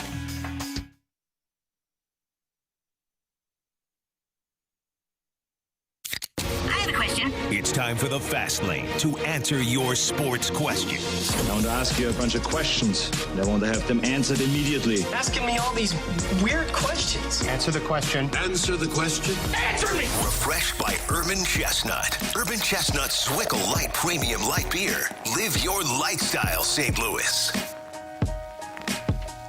It's the Fast Lane on 101 ESPN with Carey Davis and Jamie Rivers. I'm Anthony Stalter. Andrew Marsh with question number 4. Question number 4. All right, Grant Francis Fan Club wants to know, what are your predicted NHL conference final matchups? Wow. That's a pretty tough one. Let's start with the Eastern Conference. I think we have to throw the Florida Panthers in there. Florida Panthers, yeah. They'll be one of the teams. What have they ever done? I think the Hurricanes will be right there again somewhere. They'll get right to the end and lose to the Panthers. I think the Panthers are the pick. You have to. And Western Conference, that's going to be tough. Who knows what the Oilers look like this year with Babcock behind the bench? Could be great, could be an absolute disaster. I think it's going to be the latter, personally. The Avalanche are going to have a hell of a team again. The Dallas Stars are going to be good. Minnesota Wild, depending on what they can manage to lock up Quentin Hughes or not, and how that looks throughout the season. But, man, Western Conference, I'll go with the Avalanche. I just think they're so good still. Who are they playing, though? Well, that's tough based upon, I don't know what the hell the playoff seeding would be at this point, because did they play the Dallas Stars in the first round? If not, then maybe the Dallas Stars. Well, Dallas, that means one of those two teams would have to be a wild card. They'd have to be wild card 1 or 2. We don't know the standings, so it's hard to predict. I would go with, I'm interested to see what the Ducks do this year. They have Come on. No, hang on a second. I'm interested to see. You asked the question. What they do, even though their roster's been decimated. I'm gonna throw a team out there. Okay, I'm gonna throw them out there. Do it. They're not ready yet. You won't. Oh boy, I know where you're going. The Blues. Nope. What team is it? San Jose Sharks. Yep. I thought about it too. Pretty good team. They're not ready yet. They're close. But they could if they get in. They're 4 points out of a playoff spot last year, I believe. It's pretty good. I don't think they'd win the Western Conference, but Let's see. They were 4 points out of a playoff spot last year. Same as your St. Louis Blues. All right. Got nothing on that, Anthony? No. He doesn't want to talk about it. Question number 5. That was funny. You guys are sick. All right. Friend of the Feather wants to know. Oh, boy. And actually, we have 2 people texting in the same question. Oh, wow. And it revolves around Kyle Leahy being your Game 1 starter for a playoff series. Is he your current Game 1 starter? And if so, does that give you confidence that the Cardinals could go up 1-0 in a best-of-3 series and put themselves in a good spot to win the wild card series? Playoff start in 5 days? No. No, I mean, If the playoffs were If the playoffs to start in 5 days. Oh, okay. Yeah. So, yes, absolutely. Yeah, No questions. I think it's a no-brainer. Yeah. Right now. Kyle Leahy's getting the ball first. The reason why I said playoffs start tomorrow, because obviously he just pitched. So, yeah, it's tough. I don't want. I thought you were telling us the playoffs start in 5 days. No, I was asking, like, man, Anthony, do you're the way playoffs off. do the playoffs start in 5 days? That is way off. Then Kyle Leahy is getting the ball first. I agree. No questions. I'm with you. Agreed. And I think he gives us. I think he keeps. And I'm not being facetious when I say this. I think he keeps us in the game for 5. Yeah. I think he gives us a good chance to win. Okay. Now he's probably only going 5 or 6. But Probably 5. yeah, but that's not as big of a deal in the postseason. No. Because most starters only go about 5. But you better hope your bullpen has their crap together. Because that is Can only start. really, Yeah. Some days it looks Not really great. good. Other days they can't miss bats at all. Question number 6. So earlier today, BK and Ferrario, they were having this discussion, talking NFL. And one particular team, Alex said that he thinks this team is going to win their division. Kerry, you just laughed because I think I didn't hear it. Oh, you didn't hear I was it? laughing. No, we're just laughing something. Gotcha. BK sort of agreed with him to a certain extent. But Okay. the 636 wants to know, who wins the NFC East and why is it the Dallas Cowboys? No, it's not. I knew that was coming. It's not the Cowboys. Every damn year with this team, man. Every damn year I got to this is America's team. How's that working out for you, man? Not great. Ain't been to the damn conference championship in 30 years, brother. Hey, they're trying. 31. This would be 30 years, man. Good team. Are they? Jerry's done a good job here. Are they really good? They traded away their best pass rusher. Then they got Von Miller. Von Miller. Von Miller. He's Too old? I didn't say that. There you go again. I'm not going to hate on Von Miller. I actually like Von Miller. Just- I like his game. I know ball. I like his game. But they traded away their best pass rusher. This guy goes, come on. Eagle Maniac, that's his name. Come on. I mean, seriously. Eagle Maniac gets it. Give me Hard to the believe Eagles. Egomania gets it. He does. Have we not been watching? What the about NFC Commander East? Maniac? How does he feel about it? No, not great either. They got their own issues. Commander Maniac. Got their own issues. It's definitely the Cowboys or the Eagles, in my opinion. What about the Giants? You like the Giants? Nope. No. Not at all, actually. You guys hate John Harbaugh? No, I like don't John hate Harbaugh. John Harbaugh, Jackson but- Dart can't get out of the way of a tackle. Holy and moly, he Scatterboo. got smoked That's in that Tyrone Tracy, preseason man.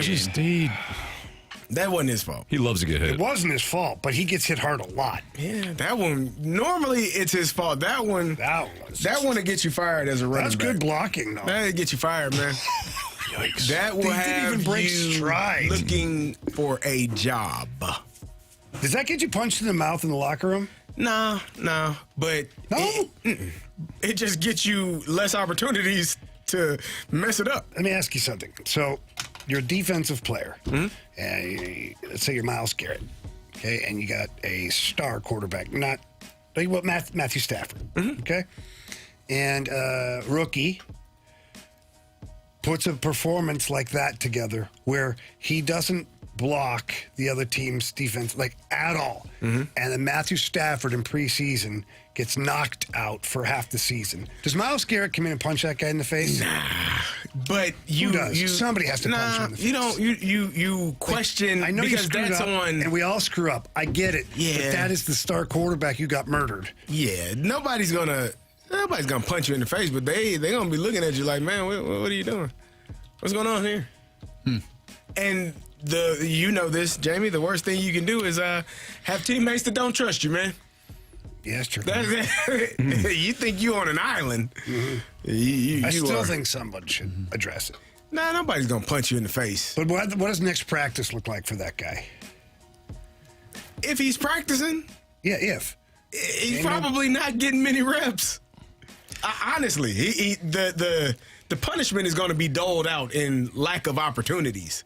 Like it's not enough for me. You're probably gonna. I mean, that guy might. Tyrone Tracy is a Slash his tires or something. He's a good running back. Huh? He's a good running back, but he blew it. That was bad. If Jackson Dart ended up being out for an extended period of time with a broken rib, Tyrone Tracy might be looking for work. It's just how it goes. Anybody gonna punch you in the face for it. They're gonna think you're not good at your job, which is like being punched in the face repeatedly. There was one quarterback that his whole team let the other team just go right through the line and crush him a few times. They didn't like that guy. There was one play, though, that he did it all by himself. Galvanized him. And Picked up the first down. started playing for him again. I get it. Sorry. He did pull an Anthony Richardson, though, and took himself out of the game for a brief stint. He did, but his backup was hurt. Horrible. Well, he acted like he was hurt. Old. The backup wasn't old. He was. No. The backup was really old. Like in that situation. We're talking about the same thing. We're talking about two different movies. You're thinking of the third. You're thinking of the third string quarterback, I think, who also served as a running back. The backup. The backup. He was a kicker, right? He was a kicker too. Yeah, we're thinking about something different. I'm lost. It's Brucey's time now. No. That's what I'm thinking about. Oh my God. I'm lost. Brucey? He wasn't old. He wasn't old. He wasn't old, but the other guy was old. Yeah, he was the third string. Oh, okay, yeah, well. He used to be the starter. Yeah, he was old as hell. Yeah, he was. And he really wanted to be hit, like in real life. You saw that? Yeah. I did see that. He wanted to be hit. Yeah. You didn't hit me hard enough. Do it again.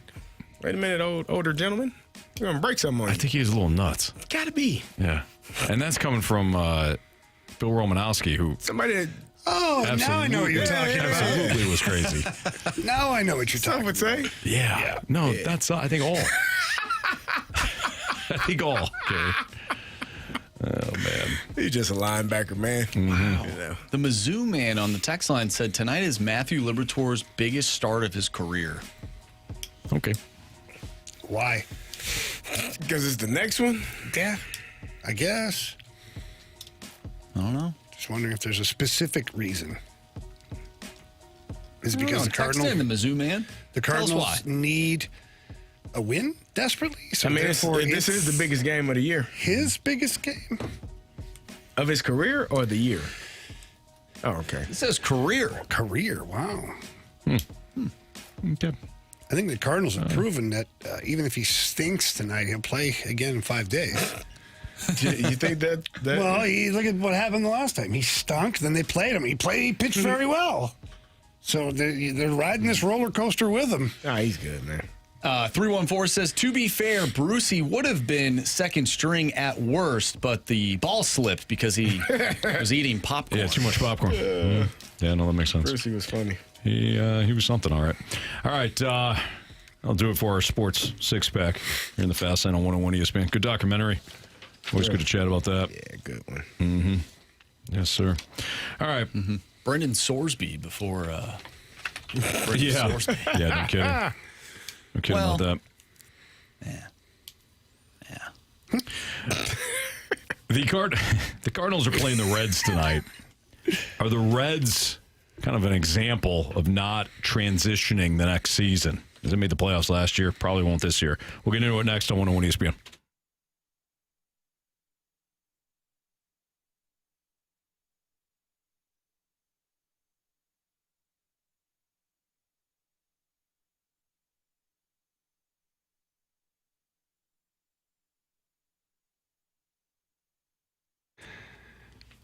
Have you got nasty rodents and insects and pests hanging out in your yard, your garage, your basement, maybe even your kitchen? Then it is absolutely time to call Amco Ranger. They are the best in the business. Family-owned business, by the way. 60 years of operation and experience. Thousands of satisfied customers as well. You can check out their online reviews and the A+ ratings with the BBB. They keep their customers happy by making sure that they go above and beyond to make sure that these pests are taken care of. I can speak about this because Amco Ranger has come out to my house several times. One, to take care of problems problems, and then after that, just to make sure they continue to regulate any issues that are going on with the insects or the bees or ants and even moles. The moles, we haven't seen much action out of them lately, and that's thanks to Amco Ranger. They do such a fantastic job of taking care of all that stuff, and their communication is second to none. Their customer service is the best in the business.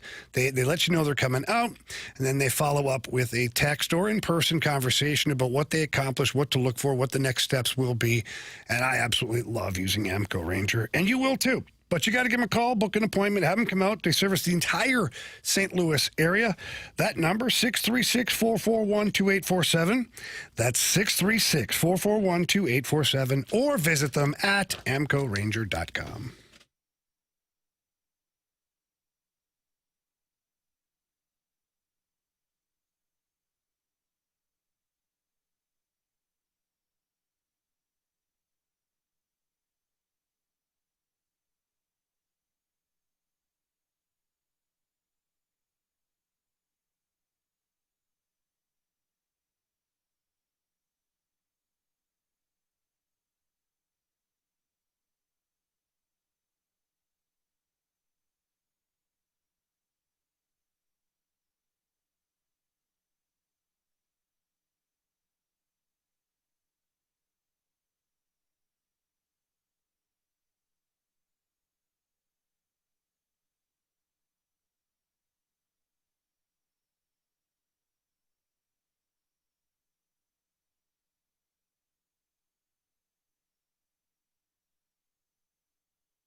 So, Marsh, I'm going to kick this right back to you because you had the thought with the Cardinals playing the Reds right now, and the Reds making the wild card last year, but perhaps destined to not make it this season to the playoffs. They're kind of a team that could be dangerous in terms of watching a transition that doesn't work. Yeah. To me, and again, this is just one team. If you look at some other teams who have been a third wild card before, they continue to either rise in the standings year by year, or I think Arizona was a third wild card. One of the years they went to the World Series, I think the next year they went back to that third wild card as well and didn't really do anything with that. However, they made it again, but we're looking at the Reds, and the Reds are not having the same season that they had last year. Some injuries and whatnot. They've been struggling, but right now they're 7.5 games out of that third spot, and there's 6 games under 500, and hopefully 7 after tonight when they take on the Cardinals. But yeah, I just thought about it, and when we talk about progress, whether it's a player or it's a team, it's not always linear. And I'm sure fans in Cincinnati thought, wow, we made the playoffs last year. We're going to ascend. That has not been the case. And I think they could be a cautionary tale for some fans here if the Cardinals end up making the playoffs. Not to get too high on things because ultimately progress is not linear. We saw it with the Blues, and we mentioned that yesterday, too, when we were all excited about the Blues making the final wild card, and we thought it was going to translate to this past season, and that just was not the case. So I wonder if that is something that we should keep in mind with this team during this build for the Cardinals. I think so. And it's based upon a couple of things. One, your youth roster players continuing to ascend. What if they plateau? What if they have an off year? It happens to all players, not just young players. And health. What if there's some things that happen health-wise? This team could be in a bad spot next year, knock on wood. They have had excellent health with their pitchers this year at the major league level. What if it's not so next year? That impacts everything. So the buzz of the Cardinals doing what they're doing right now could really quickly dissipate if you don't have the players that can do the job, and then you don't have the success, and just a lot of factors that can happen. I think it's also an example of what happens when a team like the Reds were really an average team last year. Like, they made the playoffs, but they made it as a wild card team, right? And no other team wanted that spot, apparently. The Reds just happened to get it. So I think it's a clear example of they're a playoff team, but that doesn't tell us the whole story. They were a playoff team, but not a playoff team like the Dodgers were a playoff team, or the Phillies were a playoff team, or the Brewers were a playoff team. They were a playoff team light. There was an average team that just happened to be better than the other schmucks in the National League. And the same team that wins the wild card, the third wild card this year, is probably going to fall into that same category. So if the Cardinals happen to make it, it's exciting. But it doesn't mean that their progress is going to be linear next year, right? Like, they're not going to necessarily take that next step. I also think it's interesting to kind of look at why the Reds have struggled this year compared to last year. So I looked this up. Carey's a big fan of the WAR statistic. Not really. So pitching. The Reds pitching, not just the starters, but the relievers. Any guesses on where the Reds finished in terms of all of Major League Baseball in rankings in WAR? Their pitching staff in WAR last year. Last year? Last year, their WAR. Where do you think they finished in Major League Baseball? 10th. Pitching staff. Carey says 10. Jamie says? The Cardinals pitching staff? Reds, last year. In all of baseball? In all of baseball. 18th. 18th. Well, it was around my number. I was going to say 16th. Carey wins, and Carey wasn't even that close. Third. Oh, wow. Okay, yeah. The Reds were third in pitching in terms of the statistic WAR. Only the Phillies and Dodgers were better. Any guesses where they are right now? 27th. Jamie? Where the Reds are right now? Yeah, 22nd. 15th. Jamie wins 22nd. So why have the Reds taken a step back? Why were they able to make the playoffs last year? Because their pitching was so damn good. Pitching matters. Pitching, and Anthony has been saying is damn near is damn near everything. It doesn't matter, especially when it comes to MVP races. What? Oh yeah, no, you're right. I agree with that. The only time it doesn't matter. I don't know. Didn't he hit 2 home runs the other day? It's the only time it doesn't matter, Anthony. Yeah, it's a shame too. It's an absolute shame. It doesn't matter if you ain't doing it. The hell are we talking about, man? Just he did it. He isn't doing it. Counts. Now. Whatever, dude. So, obviously, the Reds are a team. They're an example of a team that has taken a step back.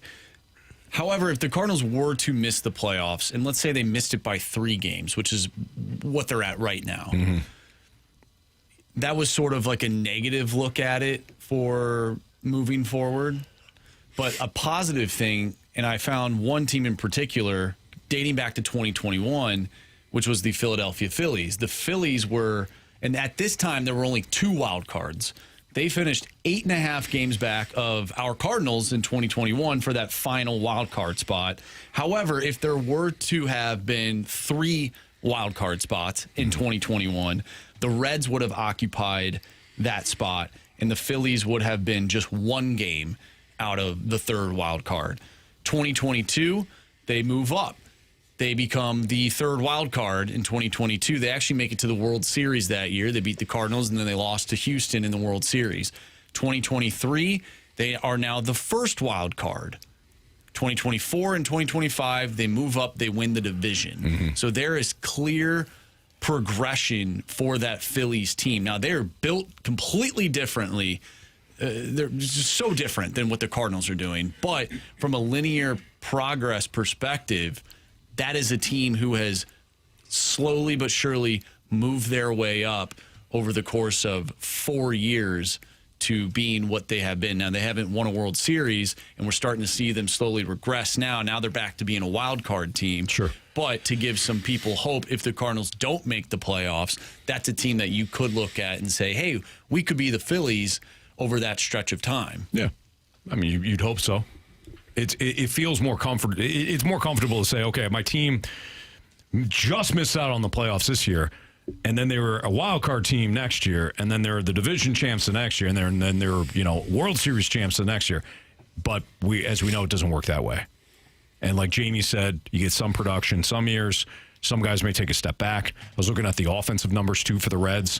They right now are 30th in Major League Baseball, dead last in offensive WAR. Last year, they were 25th. So the pitching was so good last year, it made up for it. So where's the pitching? You asked at the start, where could the Cardinals be next year? My counter question is, how good's the pitching? Because that is a shortcut to making the playoffs, whether it's a wild card team or otherwise. So I think it's kind of a cautionary tale, Marsh, to go back to your overarching question. Look, just because the Cardinals make the playoffs this year doesn't mean it's going to happen again next year. It's all about the pitching. But ultimately, are you heading in the right direction or not? And the Cardinals certainly can say they are. All right, we got a returning Gauntlet contestant. Round 2 next on 101 ESPN.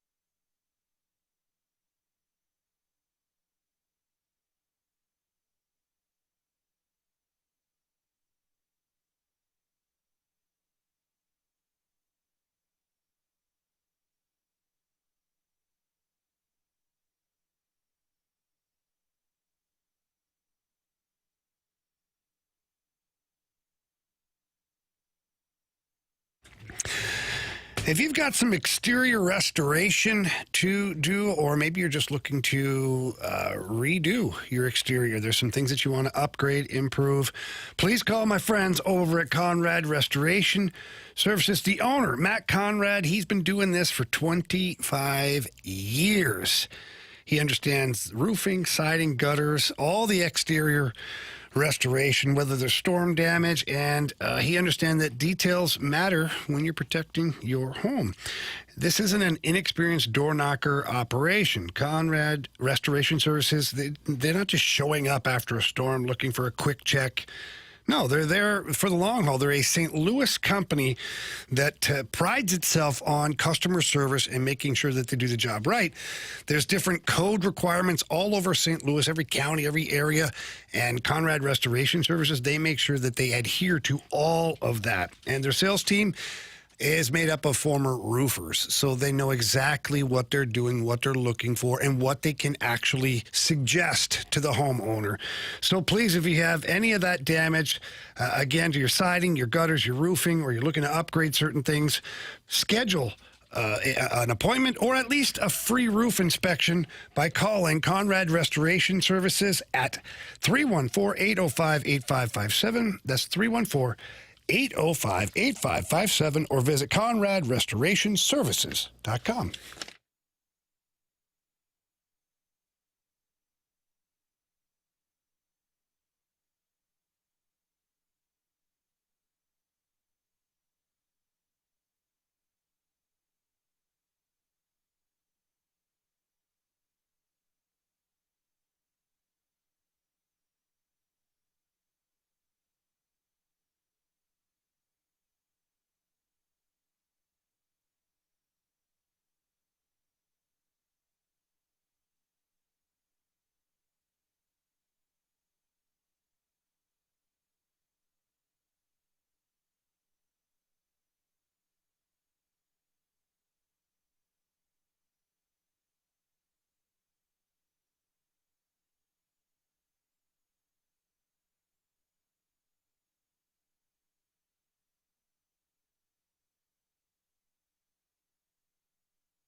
warriors. 4 categories, 1 challenger. Can you survive the gauntlet? Brought to you by Blue Note Roofing. Roofing, siding, and gutters. Visit BlueNoteRoofingSTL.com for a free inspection. Time for the Gauntlet here in the Fast Lane on 101 ESPN. Andrew Marsh, Carey Davis, Jamie Rivers, Anthony Stalter. And after beating me yesterday in random, Jude is back for round 2. What's up, Jude?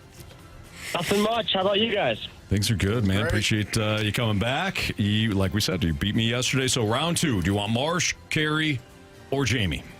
I'm going to go with Carey today. Ooh, Carey Davis. Good luck, Jude. Thank you. Thank you. All right, Carey's going to make his way into the cone of silence. Jude, you're going to tell Andrew Marsh to spin that wheel. Uh-oh, hopefully we got... Uh-oh. Jude, you still there? Jude, you there with us? Yeah, I am. All right. Cutting out all over the place there. Oh, okay. Sorry about that. No, hey, It's nothing all right, you can it's do. all All right, I believe he said spin the wheel. Okay. He did. Now, Jude, I was in the cone of silence yesterday. Don't know what you were hoping for. He's not. You're not He's going not to get say anything. it? Okay. Well, Jude, remember yesterday when you said I'm not saying a word? It was random. It is random again today. Wow. Okay. Well, Jude, you did quite well yesterday in random. Yeah, We'll see did. how you do again today. Thank you, Marsh. So you're going to get 4 random questions. Each one is worth 2 points unless you ask for the options. If you ask for the options, those questions are worth 1 point. Are you ready? I sure am. All right, here we go. Question 1. What sea animal has the largest heart of any animal on Earth? Their heart weighs about 400 pounds compared in size to a small bumper car. Ooh. I'm going to go with a blue whale. Final answer? Final answer. Question 2. What month of the year does North America get the most sunlight? Hint. It is the same month as the summer solstice. Solstice. Solstice. Ooh, okay. So December's the winter. 6 months.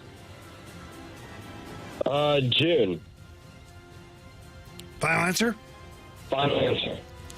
Question number 3. What Grammy Award-winning pop star and former Disney Channel actress is the goddaughter of Dolly Parton? Here is a hint. Her childhood nickname was Smiley. I'm going to get the options here. You said the options? Yes, please. Your options are Bella Thorne, Sabrina Carpenter, or Miley Cyrus. Let's go Sabrina Carpenter. Final answer? Final answer. All right, final question, Jude. Located in the 6th row of the periodic table, what is the chemical symbol for lead? I believe it's PB. Final answer? Yeah, final answer, PB. And Jay. All right. How you feeling, Jude? We're feeling good about some and questionable others. All right. Well, we'll see how Carey does today. Carey's making his way back Yeah, he's just talking. into the studio here after being in the cone of silence. Carey, how was it, pal? Listening to the Beatles. Oh. Hey, Jude. There you go. Like writer type tends Something, to something. play music that, goes with the circumstances. Yeah. Here we are. Hey, Ryder's good that way. He is, man. he's good a lot of ways, Anthony, not just that way. I don't like the way you said that. He didn't make it seem like he only had one thing he's good at. He's really good at finding songs. He's way more than that. My Mike Ryder means a lot to me. I don't know about understood yours. what you were saying, Anthony. Thank you, Marsh. Appreciate I you. understood what you were saying, Jamie. Thank you, Carey. Yep. All right, Carey. What I got? You got random today. Of course, You got random. Is that Mike Good luck to Ryder you. crying right now? he's not. I think he's crying. Oh, what he's doing, he's calling Tommy. You guys have got a meeting with him soon. Pack a lunch, buddy. Okay. Question 1. What sea animal has the largest heart of any animal on Earth? Their heart weighs about 400 pounds compared to a size of a small bumper car? One would assume it's a whale, since that's a large animal. How many pounds? 400. Let's go with a whale. Final answer. Question 2. What month of the year does North America get the most sunlight? Hint, it is the same month as the summer solstice. Ooh. That would be like June or July? What month do we get the most sunlight, you say? That is correct, in North America. Let's go with July. Final answer. Final answer. Question number 3. What Grammy award-winning pop star and former Disney Channel actress is the goddaughter of Dolly Parton? Here is a hint. Her childhood nickname was Smiley.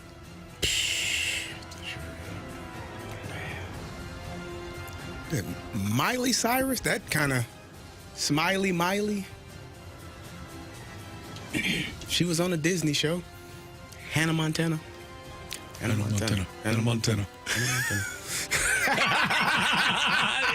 You wouldn't get it. Yeah, man, you guys don't get it. My daughter used to watch that. Yeah, I'm trying to get something else. Yeah, don't worry about it. Okay. Smiley. Wow. Phil. Let's go Miley Cyrus. Final answer. I should take some options. Can I get oh, never mind. If you save your options, I was going to say, if I save my options, can I use multiple options to get extra hints on the last one? No, sir. Okay. Located in the sixth row of the periodic table, what is the chemical symbol for lead? I feel like I'll know it if I hear it. That's probably going to embarrass me, but give me those options. L-E, P-B, or A-D? Oh, L-E feels like that's just obviously too obvious. P-B or A-D? Mm-hmm. Aaron Donald or Plaxico Burress? Which one would you think?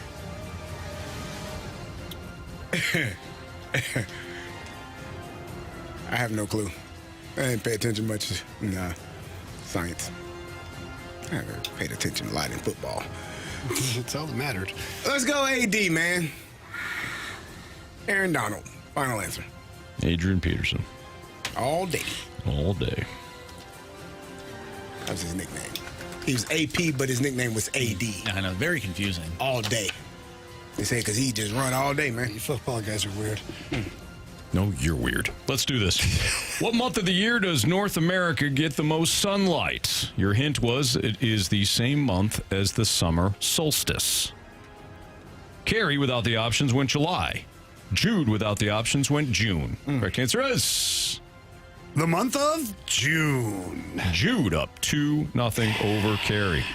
What Grammy Award-winning pop star and former Disney Channel actress is the goddaughter of Dolly Parton? Hint, her childhood nickname was Smiley. Jude listened to the options and went Sabrina Carpenter. Carey, without the options, went with Miley Cyrus. Correct answer is? It is Smiley. Miley Cyrus. Nice job, Carey. We got a 2-2 tie. 2-2 tie. What sea animal has the largest heart of any animal on Earth? Their heart weighs about 400 pounds, compared in size to a small bumper car. Jude went with the blue whale. Carey went with whale.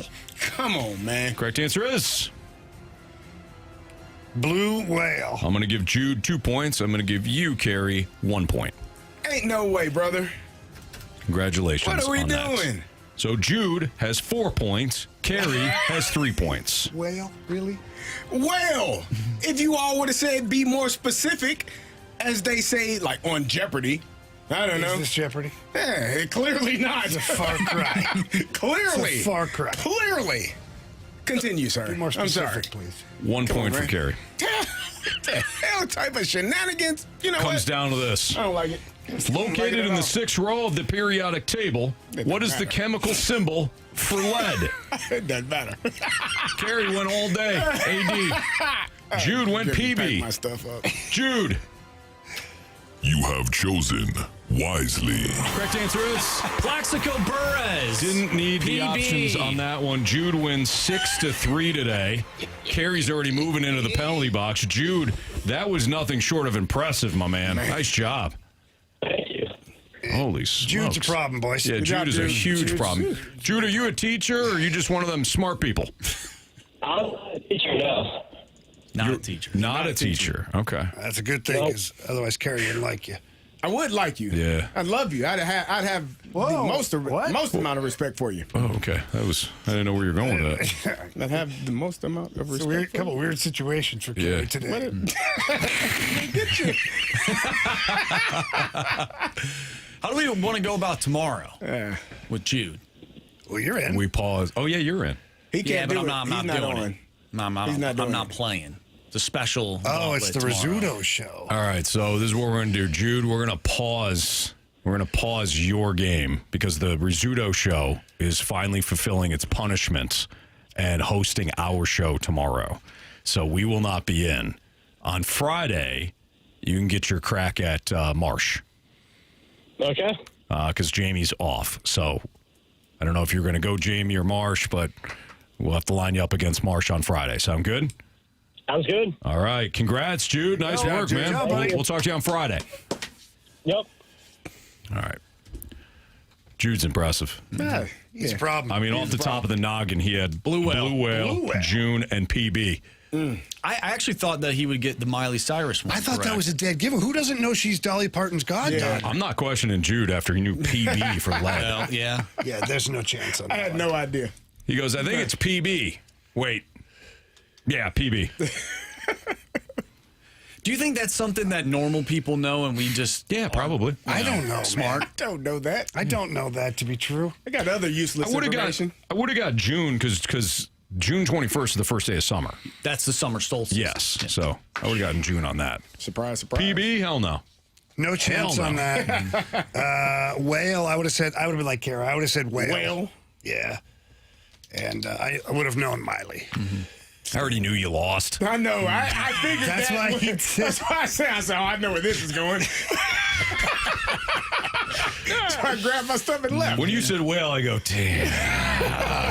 And then as soon as you missed that last one, I'm like, all right, we're good here. I knew I lost too. I was like, okay. This is See, crazy. Carrie, I had given you the 2 points. Thank though. you. Did you? appreciate I did. Over blue whale? I mean, Jude was I know, said but blue we whale. really didn't say didn't be more specify. specific. He didn't ask. Yeah, I'm not supposed to. I Well, gave you the can. answer. You could say, is it whale or do you need a specific kind of whale? Why the hell would I do that? Make it harder on myself? That's a good point. Really good point. We had someone text in saying, Jude is my son. He's 16. No way. Well, Jude's incredible. I don't care how I don't old he think is. Jude's 16. He sounds a little older than that. Yeah, keep going, Jude. Win the whole dang thing. Maybe Jude had an unfair advantage because he's in science class. He knows. Seriously, he's like, no, I'm not a 30 teacher. years Well, removed. hey, that's good, though. He's paying attention. Yeah, He's staring at it in class. Yeah, right. He's covering all this stuff. All right, it's Fastlane on 101 at ESPN. Alec Burleson. Oh, we just got a text from him. I took chemistry last year. That's how I know PB. Oh, man. There it is. We took chemistry, what? Yeah, okay, but 30 years ago? But Jude, how old are you? Someone's claiming you're 16 years old. That would make sense. I think chemistry you do last year? chemistry your sophomore year of high school. Well, what if he's in college? He took chemistry last year. Yeah, he could have. I don't know. So he's 16 or he's Going off 19. the text line. He's younger. Either or. Yeah. Smarter than us two fools. Yeah. Yeah, 2? Well, Too old, but he's only faced. beaten us thus far. Oh, I didn't know it either. In my defense, I got all of them right yesterday. I just, I didn't. you know. 16 You is correct. shortchanged the Little Mermaid, Anthony. That's what happened. No, I didn't. Oh, yeah, He I said did. 16 Yeah, you is did. correct. 16. That's awesome. years old. Okay. All right, nice job, Jude. That's why he doesn't know Miley Cyrus. Hannah Montana. Well, that would make sense. Yeah, it's been a minute since that show was on. They had what was it? It wasn't the 10th anniversary, or it was the 20th anniversary. No, it was the on 25th. Disney. 25th? Yeah. No. No, that didn't come out. You just made that up. You Staltered that. I did. No, there's actually a Hannah Montana special on Disney Plus. I think it's the 20th anniversary of 20 years of Hannah Montana. That sounds right. That sounds Anthony right. has mastered the fact that if you say something with enough conviction, people will believe you. Yeah, but this giant you-know-what calls me out on it. Even when I have right answers, it's the boy who cried wolf. Yeah. Because he's always like, nah, you Stalter. There's no way. By the way, I think this all originated when we asked you about a Bluey episode. And you're like, oh, yeah, it's season 2, episode 12, or something like that. We're like, that's oh, wow. There's a Bluey movie coming out Is there? next year, yeah. No, I you saw remember that one? Madeline did it to me. Oh, that's what it was. Yeah, She lent it to me. Oh, yeah. That I one. rewound it for you. Don't you dare. Don't. I will not let you ruin that show. All right? No. Bluey is a young female dog Female. who has a sister named Bingo. I saw that one too. Don't you dare. Don't you dare. All right. Bingo. You guys are awful. You're absolutely awful. Yeah, shout bingo when you win, Anthony. But Alec Burleson is not. And Jamie's got a whole bunch of numbers. I do. That he took from somebody. Because I know your ass ain't doing all these numbers. Absolutely. I still looked for them. He'll tell you how good Alec Burleson has been next on 101 ESPN.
Live from the penalty box is Carey Davis after losing the Gauntlet to Jude. Our guy Andrew Marsh, Jamie Rivers, I'm Anthony Stalter. And speaking of Jamie, he did a deep dive into the numbers. Not the internet, just Twitter mostly. And came up with some eye-popping figures when it comes to Alec Burleson and the season he's having. Jamie. Yeah. What do you got? Well, remember the other day we were going back and forth. We're having some fun about Alec Burleson being a St. Louis star, a star player, whatever. And I said, well, he's one of the best first basemen in all of baseball. He really is. I mean, his numbers bear it out. In 113 games, his F-WAR is 7th. WRC plus, we'll stick to the good ones. WRC plus 129, he's 9th. 288 average, which puts him 3rd. He's got more than 77 RBIs. Now, he's leading Major League Baseball in RBI. His numbers are fantastic. Now, since July 12th, we're narrowing it down a little bit. He's first in almost every single offensive category. OPS, doubles, RBI, average, F-WAR, and WRC plus. First since July 12th. So the numbers are bearing out that he is a difference maker at the first base position. And that's not all. Anthony, pull up the other one. So when you're looking at his defense, correct? You want me to look at first? It's basically making plays at first base. Not as all around defense, rather. It's receiving. It's receiving. It's making sure that he catches the ball. Receiving outs above average. Correct. We saw one yesterday.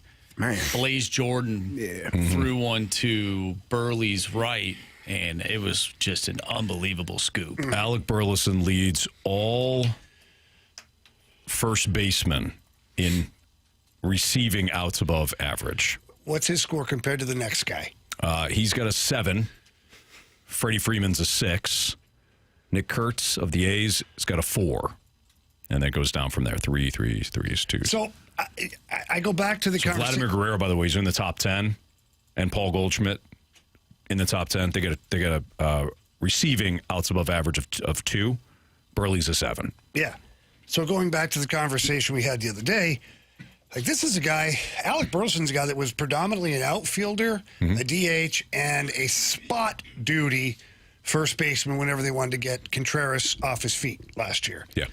Steps into the position full-time this year, and he is crushing it.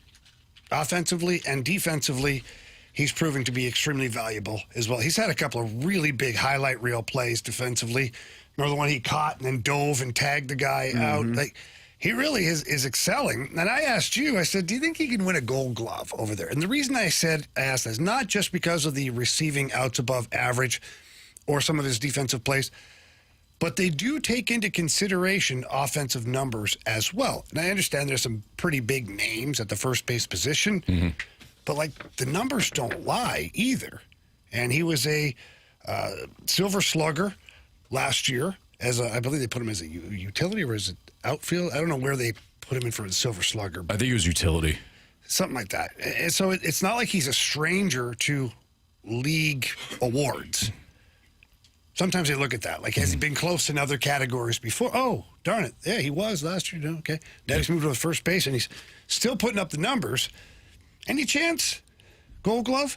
Well, I mean, looking at these numbers, you'd have to say yes if, of course, the voters look at stuff like this. But if to dive in deeper on this receiving outs above average, Burleson's the +7. Like we mentioned, he's the best in baseball at bounces, +2.3, and 3rd in scoops at +1.3.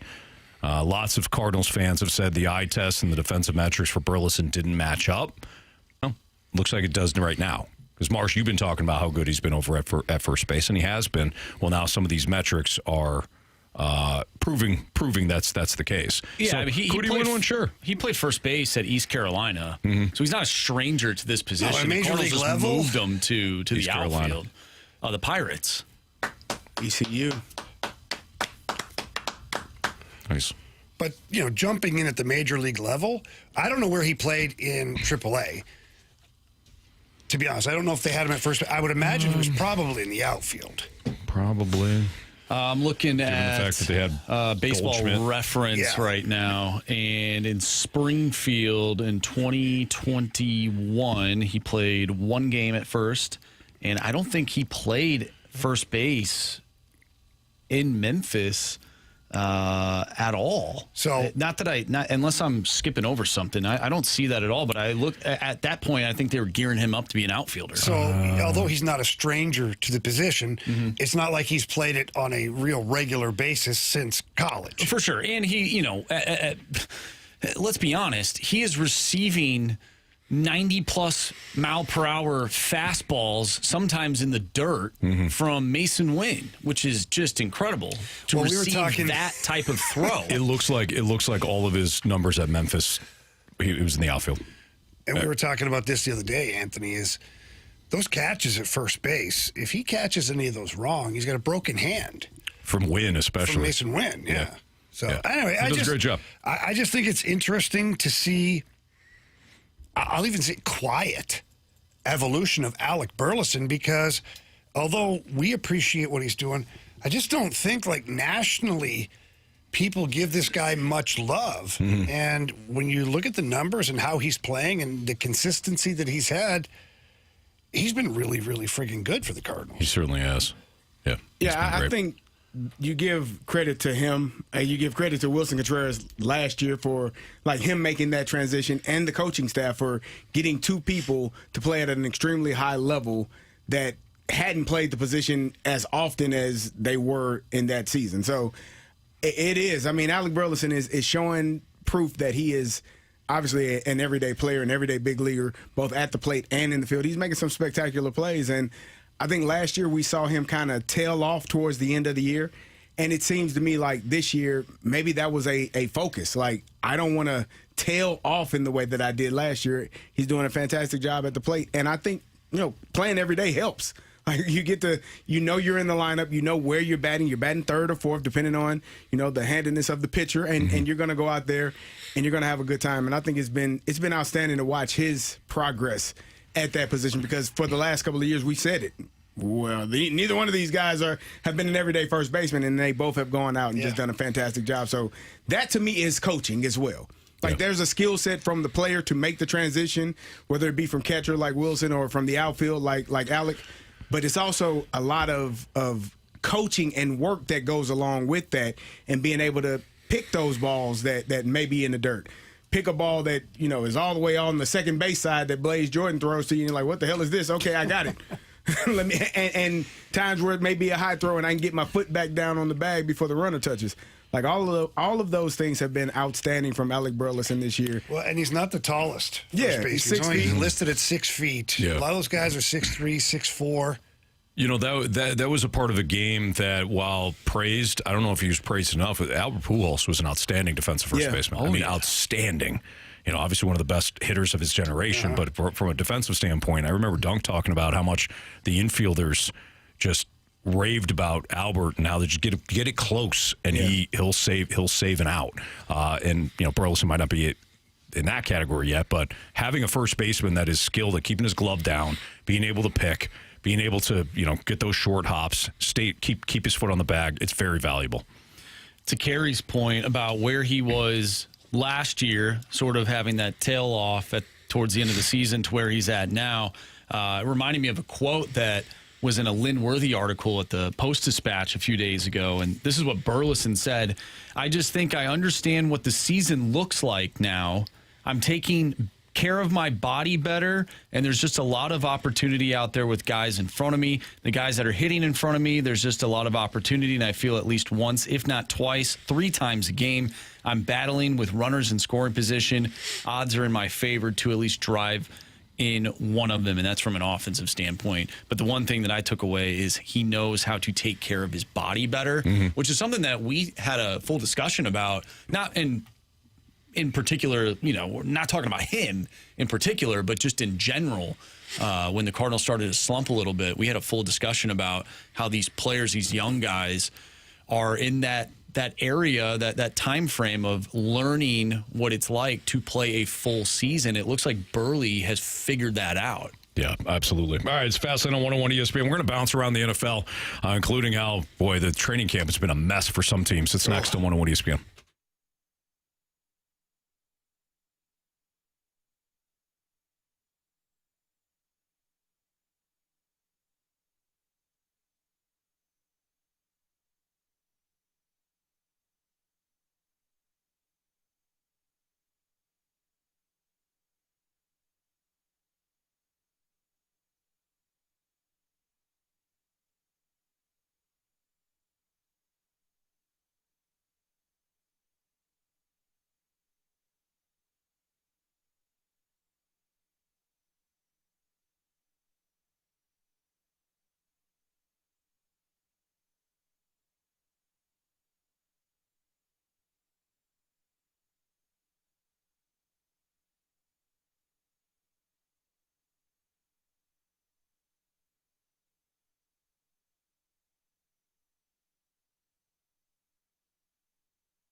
ESPN Sports Center. I'm Andrew Marsh. It's time for a Sports Center update brought to you by Saliga Heating and Cooling. The Cardinals back in action after winning 3-0 last night. They'll take on the Reds once again. Matthew Liberatore on the mound tonight for the Cardinals, and he will face off against Chase Burns. First pitch from Great American Ballpark is at 5:40. I'm Andrew Marsh, and the Sports Center update is brought to you by Saliga Heating and Cooling, a Daikin heating and air conditioning dealer.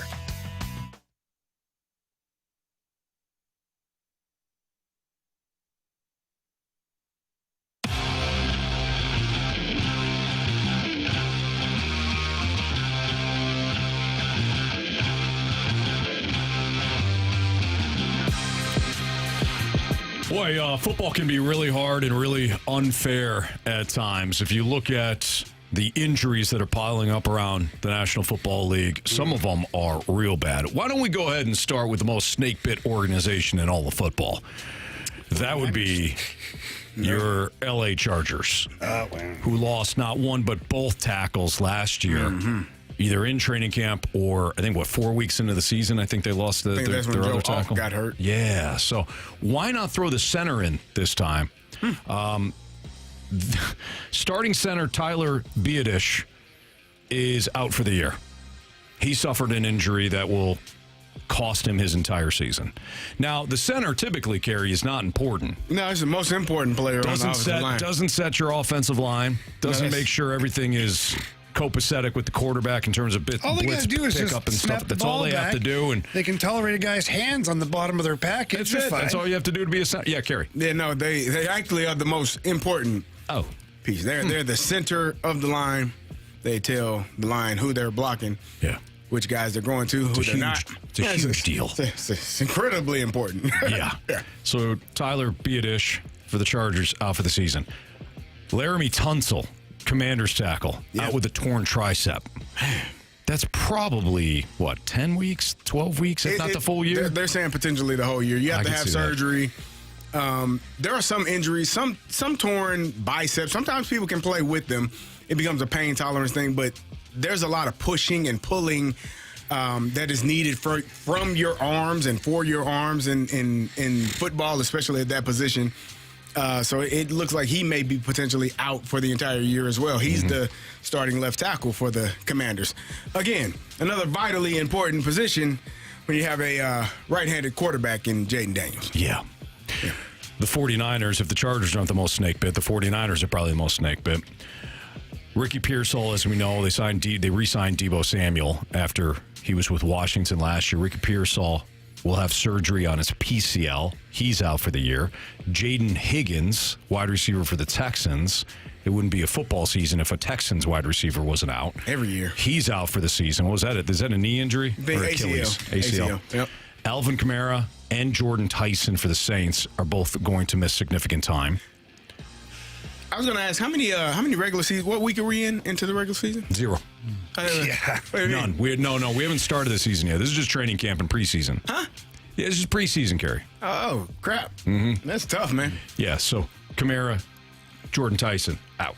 This is why you don't draft for fantasy football until the week before the regular season. What happened, Marshy? The day before would be, Well, that's a great preferable idea, Carey. That's what my league is doing. The day before, that Tuesday. Yeah, make sure everybody's healthy and on the roster. Good to go. And Jalen Walker, Falcons defensive end / linebacker. He's out for 8 plus weeks. Is he out for the year? I thought it was only 8 weeks. ACL. Gosh darn it, man. If he was around, they'd probably win the division. They probably still can. If he and James Pierce, Mr. Felon himself. That's the one that's out for 8 weeks. Yeah, he's out. He's been suspended. I got him confused. You know what, Carey? In your defense, they were both first-round picks last year who won't play either at all or significant time this year because that organization sucks. That didn't have anything to do with it. Jamie asked me a question during one of the breaks, and he was asking, how do you fix this? How do you how can you prevent? Well, you have to have surgery. They have to get in there. They have to repair the knee. That's true. But how do you prevent it from happening? Can't. And you can't. Football is just not put your guys in the practice. You really can't. You have to. You have to build up callus from that type of work. Yeah, you have to. I know. You have to work on tackling. You have to work on blocking. You have to work on cutting. All of these things you have to work on being pushed by another person and how your body responds to it. If you're an offensive lineman or defensive lineman, a linebacker, a fullback, a running back taking hits, like there is no perfect recipe for preventing preseason injuries. It's just good luck or bad luck. And I mean, there are things you can do in terms of, but the NFL has done pretty much everything. They don't practice twice a day. They don't have as many practices, or the length of practices are not as long. Like there's not nearly as many padded practices as there were when I was playing. And I don't want to be like the old man, but we were in full pads twice a day. Yeah. Get you an hour and a half nap if you can. And you probably will, because you're going to be dog tired. You're going to sleep. And hungry. You're going to have the stress of 2 days. waking up in time to get back out there for practice. Like, those things are not, present anymore, but you still have to have some form of real hard practice. You got to be able to block. You got to be able to tackle. You got to be able to catch in traffic and run the ball. And with all of those things come injuries. Like, football is a violent sport. Like, we call it a collision sport. Some people say it's a contact sport. No, it's a collision sport. You're running into people intentionally, and then you get up and say, "Hey, that was fun. Do it again." That wasn't fun at all. But I'll do it again. Football is fun? Yeah. No. Zero fun, sir. Zero fun, sir. That's right. All right. It's Fastlane on 101 ESPN. Is a great end of the year enough for Matthew Liberatore to keep his starting job? We kind of fished around Marsh, you kind of threw this out earlier, but we didn't dive into it too much. We'll answer that question next, if we can, here on 101 ESPN.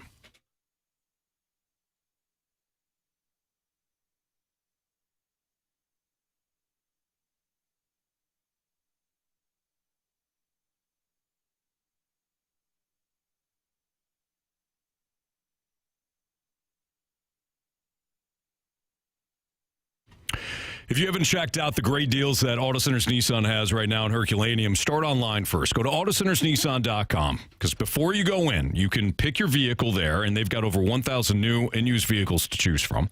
But when you pick your vehicle, open the vehicle page, and then look for the green Claim My Buyer's Bonus button. When you click that button, you can unlock up to an additional $1,000 off the sales price exclusively at AutoCentersNissan.com.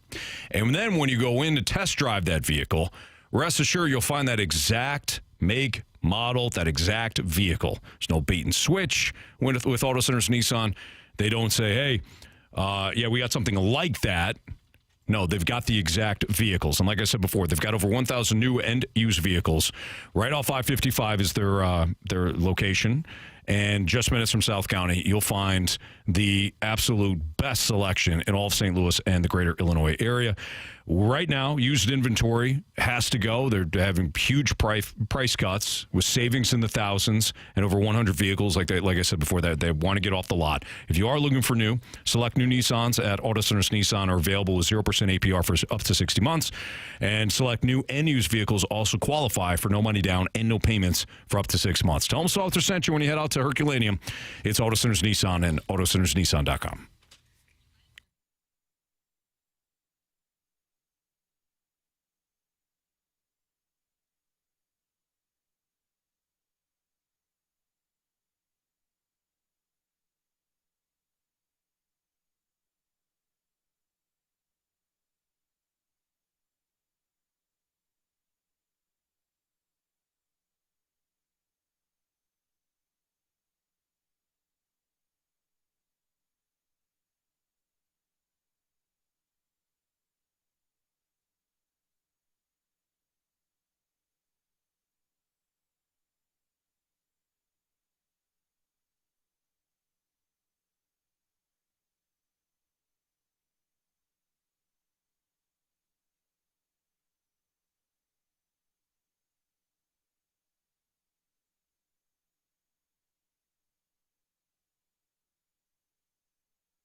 Liberatore starts tonight against the Reds. I estimate that he'll get it, including tonight, he'll get about 7 more starts, guys. I don't think they got enough games for him to have 7 more starts this year. I think he'll have 6 or 7. This season? Yeah. Okay. I don't think that's mathematically possible. I could be wrong. Are you challenging Anthony's math? I haven't looked at the numbers. I mean, Well, maybe I was not, Marsh, I'll be honest. I was not maybe there expecting are. that. He might be right. It might be. Where are we at? Marsh, 30, can you 35 games? Can you dive in? He's probably right. Okay. Don't do that. He's probably right. Don't hedge your bet. Here's the thing. He do could've- the math real quick. Here's the thing. He could have staltered it, but that's the problem with staltering. Sometimes If he's wrong, actually it's not telling the truth. staltering. That's what I'm saying. Yeah. Sometimes he's actually telling the truth, and then sometimes he just kind of falls into it. You're right. You guys ready for this? Yeah. It's probably There's right. 35 games left. There you go. 5 pitchers, maybe 6. 6 probably. We'll throw a spot start here and there. 35. 7 times 5 is 35. He was spot on. That's what I said. So 5 starts. 6 or 7. 6 or 7. 5 times 6, 7, Yeah. 35. 5 starts. 7 starts. 6 or 7 Thanks, Carey. starts for Matthew Liberatore. Sometimes Anyways, it doesn't matter. No, you're right. Is there anything? Thank you, Carey. Is there anything that And he I can apologize. do? Thank Carey. Thank you. Who are you? Listen, That's a grown ass man right there. Grown-ass man. There's just something wrong with him. No, there's not. Grown man. I'm 40. If you're okay? You okay? Yeah, man, he was right. He's doing great. He's spot on. Anyways, is there anything that Matthew Liberatore can do to convince you that he's going to be in the rotation next year? Yeah, I think it's way too early for us, the fan base, to assume that there's nothing you can do. That ship is sailed. What does the 6 or 7 starts? What does it look like? 'Cause if it looks like last game, yeah, he can certainly compete for a spot in the rotation. Yeah. I do think the dance floor is going to be more crowded this spring training coming up. You got Dobbins, you got Quinn Matthews that have shown that they can certainly pitch at the major league level. Can they do it for a full season? I don't know, but they've proven they can pitch at the major league level. You've got all of your current guys: Leahy, McGreevy, Palante. So there's 5. Liberatore 6, and who knows about some of the other guys they signed that were injured, if they're still under contract or coming back, and they might add again. So it's going to be an open competition for several arms, not just Matthew Liberatore. I think he's in trouble. I don't think it's I don't think he's a shoo-in. Yeah, you're just saying that we right now it's not definitive. What if? Hear me out. What if 5 of the 7 starts he has left look like they did last game in some of the strong starts that he's at? What if then? It probably changes the conversation for the Cardinals. Yes. That's kind of where I'm at. And with him, there's been days where he can't miss bats. It's been batting practice for the opposition for certain innings anyways. And there's other times where he looks like a stud. I think that's the poison in which you speak of. Oh, I know it is. But Jamie, you have built this is your thing, and I completely agree with it. Right, like you have built this poison image, and usually it's with young players, but really we're talking about inconsistent players. That's what it is, yeah. And not like every human being is inconsistent, but when it comes to athletes that have dramatic differences in performances, like Matthew Liberatore, this is where Jamie comes in. It's drinking the poison, and you're absolutely right. You'd start to drink the poison a little bit because he has oh my a God, good start. look what could be. And I think the Cardinals got the poison all over themselves right now. Oh, poison ivy. If you look You ever at had poison ivy, by the way? Yes. Yeah, no. Yeah. Yes. I No. was thinking of the Batman villain Poison Ivy. Oh, played by Uma Thurman. No, I haven't. Catwoman. I bought a house a while back, many years ago, and we were redoing it, kind of like Carey, redoing a house to sell it. And there was this tree that's like, the basement windows that have like the metal thing, like it's sunken down, the rocks in it. Like there's a tree that was growing up out of there. And I'm like, I got to get rid of that tree. Don't worry about it. I'll just grab it. So I grab it. It won't come out. I'm like, ugh. So then I wrap my arm around this tree and pull it out. 2 days later, I'm like scratching. Oh, no. There was a massive, I think it was poison oak, a massive poison oak tree. Oh, geez. I had it from wrist to shoulder, down through the chest. And it took me forever because I still couldn't figure out where the hell. I wasn't near anything. Then I'm like, oh my God. The tree. It was horrible. Matthew Liberatore is the tree. That tree, yeah. The tree He's not going quietly, Marshy. Wow. Man. Anyway. So anyway, yeah. Matthew Liberatore this season, he's got a higher strikeout rate than a year ago. That's it. He's also got a higher walk rate. He's got a higher home run per 9. He's got a higher home run to fly ball ratio than he had a year ago. Has a higher ERA, higher FIP. I mean, he has not been what he was a year ago, and what he was a year ago was kind of that poison player. But they went back to it, didn't they? They did. He was your opening day starter. I get it, man. I get how you want to capture what he did against the Braves or what he did against the Phillies, and this could be it. You believe it. But his stuff ain't good. I think his metrics aren't good. Sometimes his stuff is good. If this is Matthew Liberatore, if this is who he is, and he is this is just my opinion, if he is a starter next year for the Cardinals, to me, that is a problem because that means that there is no other person in the system that is pushing him out of the starting rotation. Yeah. That in itself is a bigger problem for me than Matthew Liberatore going every other game, as a good starter. Actually, every other that's generous. Every 2 games having a good start. Till he shoves tonight, Marshy. He might. What if he does though? What if he pitches and performs? Extend him. Then we're right back on this damn poison roller coaster. You know what? You don't have to get on the coaster, man. Is it a roller coaster or is it a tree? I'm not drinking the poison. I'm not grabbing the poison oak anymore. What if it's a tree swing? You're going up and down, up. There you go. The highs and the lows. Yep, the highs and lows. Are you not entertained? No. Why not? What's your problem with him? You don't like I don't ball? think he's a starter. This is more of baseball. I think he's well, then, how long you got? Sit down. We'll get some coffee. Stay a while. He's a reliever. Yeah. This is what Carey said 3 months ago. Okay, so then what we've discussed before. Let's change the conversation then just a tad. Don't you dare. Just a tad. Okay. We agree that maybe he's not the starter. Somebody outperforms him. Quinn Matthews, Dobbins, somebody else outperforms Matthew Liberatore. You think there's still value in him? Like, do you think moving him to the bullpen's automatic value? Yeah. Yeah. Okay. Yeah. I do. I think... I'm not arguing it. I'm just asking. I do. I think there's value there, and I think it makes your bullpen better. But I don't think that the Cardinals are ready just yet. I think it's kind of what we've seen in pretty much every other position thus far that they've shown you. They're not going to bring someone up until they've exhausted all possibilities for that player at that position.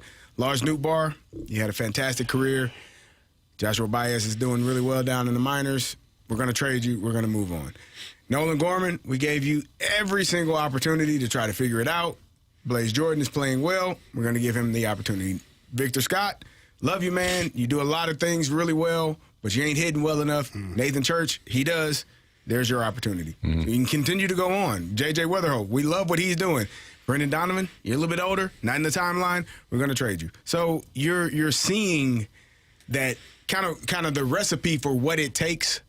It not only takes a player performing poorly or not to the level or to the standard of what's needed, but it also takes a player in the minors exceeding those expectations and kind of, those two things kind of going hand in hand for this organization to say, all right, that's time. And unless both of those things are going in that direction, if Matthew Liberatore goes out and performs well again tonight, I don't think they're going to be ready to move on. So it's going to take both of those things happening, in my opinion, at the same time for them to say, he's no longer a starter. Okay, who is? Put him in the bullpen. We got another starter coming up to take his place. Yeah. Just how I see it. I don't think you're crazy. All right, thank you. Not with this. We got a text from the 314. Is it a problem? Is it a problem if your fifth starter can look like an ace 10 to 15 times a season? Nope. No. I don't think that's a problem if he's your fifth starter. Problem is we have 3s and 5s all over this rotation. 3s, 4s, 5s. And the 618 says, I trust Bloom will move on from Matthew Liberatore when they decide to. CD.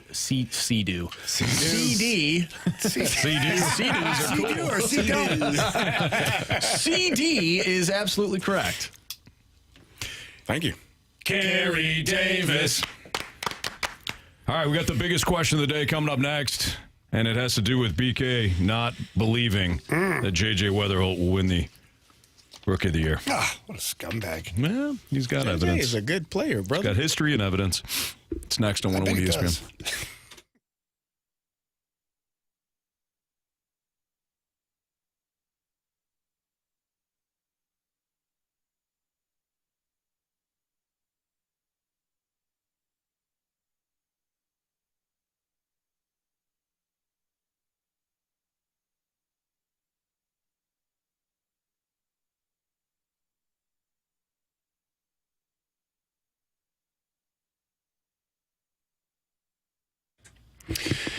Well, my friends over at Circus Sports, they continue to roll out great promotions, and one that is still going. Started in the month of July, and that was celebrating America turning 250. Well, all users in Missouri, if you have the app currently, you can sign up for the promotion. If you don't, get to the App Store, download the white logo Circus Sports app, and then put in $250 into your Circus Sports account. Once you play through that $250, whenever that might be, Circus Sports will put $250 right back in that account, and you can keep playing. And Circus Sports is very user-friendly, easy to use. They have a tremendous amount of player props available. Combine some of those player props, 1 or 2, 3 or 4 plays on one single day. That's the old parlay. And since they have the best odds of any app that is out there, that parlay will pay out bigger than on some of the other apps. So please check it out. Circus Sports, it is sports betting the way it should be. For more information regarding the app or anything else to do with Circus Sports, visit circusports.com. Again, that's circusports.com. Must be 21 or older and in Missouri. Gambling problem? Call 1-800-GAMBLER.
It's time for the Fast Lane's biggest question of the day. Presented by Banner Construction, the experts in James Hardy siding. It's Fast Lane on 101 ESPN 505. Your time check is brought to you by Clarkson Jewelers, an officially licensed Rolex jeweler. So BK tweeted this out and broke the hearts of Cardinals fans everywhere. What's he doing that for? Well, that's because he's a Royals guy. Well, he was accused of that today. Was he really? I figured that was the go-to. BK is brutally honest. He is. He's also a huge Cardinals fan. He is. So, come on. He tells the truth. And sometimes when you're honest, People don't want to hear it. It hurts sometimes. Truth hurts. You've heard that before? It certainly can. Yeah, man. BK tweeted out, every rookie to hit 30-plus home runs and 100-plus RBI since 1960 has gone on to win Rookie of the Year. Man, what proof does he have of that? I know we all love J.J. Weatherholt, he tweeted, but I would be pretty surprised if Sal Stewart doesn't ultimately win NL Rookie of the Year. Does he have why is 100 that, RBI? Anthony? Why is what? Why is that? Because he's about to hit 30 home runs and drive in 100? You missed him. You missed it. Because they value offense over everything else in life. There you go. That's why. Yeah. That's why. Has he hit 30? He's like 27. Has he hit 100 RBI? He's got 91. It's way off in my books. Yeah, maybe we'll get to 99. Yeah, then what? Or 29. Then it's J.J. Weatherholt There time. you go. So somebody tweeted at him, he says, that BK says, but the stadium differential has to be considered as well. BK said, I've seen this a lot. And if we're just taking into account home runs, sure, it should. But can we talk about doubles? Because those are damage. They count towards slug. Did you know J.J. Weatherholt has 13 doubles on the season? Stewart has 24. Bush is top 10 for doubles. GABP is 25th. Great American Ballpark. It's 25th. So, not great, guys. Not great for the J.J. Weatherholt I argument. don't even want to watch baseball anymore. Thanks, BK. I'm with you on this. So maybe not a shoo-in. But, and this is the biggest question of the day, will defense win the Rookie of the Year for Weatherholtz? Because when you look at defense, boys, his metrics are crazy.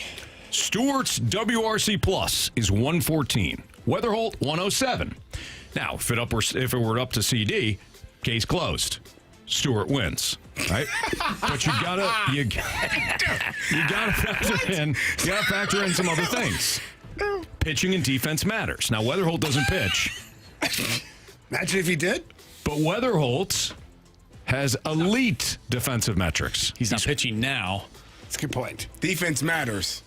One of the elite second basemen when it comes to defense. In fact, I think he's one of the best. The biggest difference is the defense. And according to MLB StatCast, Weatherholt's fielding run value of 21 is second among position players in all of baseball, trailing center fielder and love interest of Marsh and CD, Pete Crow Armstrong's 24. He's the best second baseman in the league, Ollie Marmol. So, okay, let me ask you this then, since it's getting convoluted here. Not really, Jamie. Not really. Weatherholt's been pretty good offensively. Not as good as Stewart, but he dominates his ass defensively. I didn't finish my thought. Give him Rookie of the Year. Now, I don't care what BK says. So, if BK's offensive stats hold true, which I'm sure they do, he's done the research. There's no doubt about it. As far as the guys hitting so many RBIs and home runs and winning Rookie of the Year. Mm-hmm. But what if J.J. Weatherholt wins a Gold Glove and his offensive numbers are where they are? I'm glad you brought that up because I texted BK because they were having this discussion earlier today, and I texted BK, has a Rookie of the Year ever won a Gold Glove? And he responded, non-utility Gold Gloves by rookies in the past 25 years. Wilyer Abreu finished 6th in Rookie of the Year. Brenton Doyle got no votes. Anthony Volpe, couldn't believe he was on this list. He finished 8th. Stephen Kwan finished 3rd. Jeremy Pena finished 5th. And Arenado finished 7th. But what did their offensive numbers look like alongside their Gold Glove? That would be my question. If their offensive numbers were really not good at all, or their whatever stats you're looking at, but I mean, they had to be somewhat decent to garner Rookie of the Year votes. Yeah. I just find it hard to believe that Weatherholt's numbers offensively are good. Mm-hmm. They're not great. Not as good as Stewart, that's for sure. But if he wins a Gold Glove, I feel like that's got to at least even out the decision a little bit. I feel like you should take into consideration where they bat in the lineup. I mean, J.J. Weatherholt's a leadoff man. Mm-hmm. Sal Stewart, was he bat second? Mm-hmm. I mean, it's not a huge difference, but no, they're both pretty important spots. I mean, leadoff it speaks for itself, but second typically is the batter that you want as one of your better batters. For sure. So there's that. One thing that we haven't mentioned is J.J. Weatherholt. And, I mean, if you're voting on someone's base running, for Rookie of the Year, I mean, yeah, you're probably going down the totem pole a little bit, but his base running is one of the best in Major League Baseball as well. Mm-hmm. I'd vote for him. Yeah, same. It's tough. How's this war, Anthony? What's the war look like? You want those wars? Yeah. Okay. Let's look that up here. Mm-hmm. Old J.J. Weatherholt from a war standpoint. Do you guys think that second base is a prime defensive position? Yes, I do. Okay. One of our texters doesn't. They're not being rude. They just said, I don't disagree with you, Jamie, but I will. Where would you rank second base in terms of importance? I would say catcher first, shortstop second, center field third, second base fourth, third base fourth. Base. He said third. He didn't. Third is more important than second. I think don't so. You think? No. Really? I think he just wants to be right. No, it's my opinion. Jesus. I got it. Okay. You're right. Whatever, dude. I know what CD's thinking. Second base is very valuable. I got it. Your time's the most valuable. You get it, man. I'm sorry. Took me a second. It doesn't pale in comparison to shortstop. Took me a second. You know? Both very important. Very. Some would say interchangeable. You know? You have to have a lot of chemistry with the shortstop. I agree, man. You do. You got to turn double plays. Yeah, man. Oh, boy. Know who's covering the bag. You got to know who's covering the bag on Who's steals. the cutoff man. You got to communicate. Cutoffs. Work on those things. Yeah, man. Yeah, brother. I get you. Technical Troll says second base is literally referred to as the cornerstone. Exactly. Yeah. Thank you. Never heard that. I don't know if that's true or I think not. we can all agree that it's more important to play second base than left field. You know? Okay. Well, Unless it's softball, of course. You know, then you move out to the outfield. Yeah, left center is very important. Very important. Yeah. Anyways, I was looking up Sal Stewart's WAR. 2.6, I think. Oh, well, then why are we even having this 2.0. conversation? What's JJ's? 4.2? 4.6. 4.6.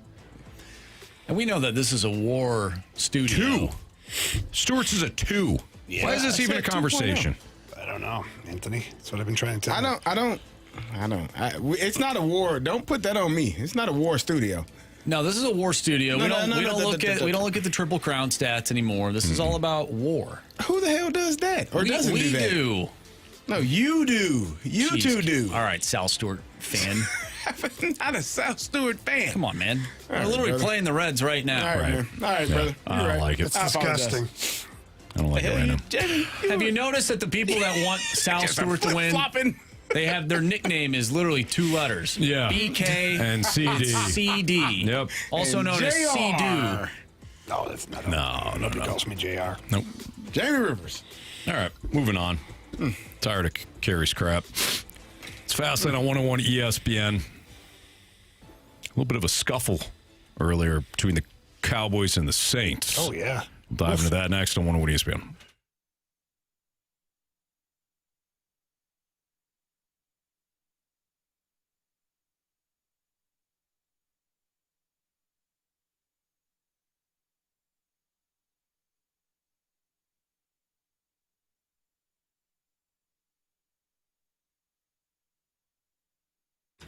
Jamie, I know you shared a story the other day about our guy Stewie and somebody that came up to you and said, "Boy, we're in a tough situation. We're trying to lose the deal. Yeah, we're going to lose the deal." And somebody that was a regular listener of us who heard us talk about Stewie said, "You know what? Hey, he told his wife, let's call Stewie. Let's just see what he can do for us." And Stewie bailed him out, helped him out. There are so many different stories that we can tell you about that same situation, and it's actually never the same exact situation, obviously, because we're all in different financial spots. Some of us are buying a house, some of us are selling a house, some of us want to, we just bought a house, we're looking maybe to take out a little bit of money so we can do some home renovations, things like that. Some of us debt consolidation, some of us looking to refi. Stewie can help with all of that. Yeah, and just like you said, no situation is the same as another situation. Everybody's got different issues, or maybe there's a snag in the deal. This is why you call Stewie. He has dealt with almost every single situation that you can present him, and if there's one, by chance, that he has not dealt with before, he will find out what the answer is for you. And if you have a lender currently that you're using, and you're not sure about something, or you don't understand, just get a second opinion. Call Stewie or text him. His personal cell phone number, 314-324-4440. Again, that personal cell phone number is 314-324-4440. We trust Stewie. You need to trust Stewie as well. If you can't remember that number, Anthony, what can they do? You can always Google the Bagel Loan. NMLS number 226715.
ESPN is proud to support this year's Songs for Soldiers benefit concert, taking place Friday, September 11th and Saturday, September 12th in Columbia, Illinois. The 13th annual Songs for Soldiers benefit concert, presented by Weber Chevrolet, Budweiser, Jim Beam, Veterans United, and Country Financial, will feature live music from Don Felder, formerly of the Eagles, Joe Nichols, Joe Dirt, Dazed and Confused STL, and more. Plus plenty of food, cheap drinks, and fun, with all proceeds supporting the Songs for Soldiers mission of helping combat veterans in need. Get all the ticket details now at 101ESPN.com.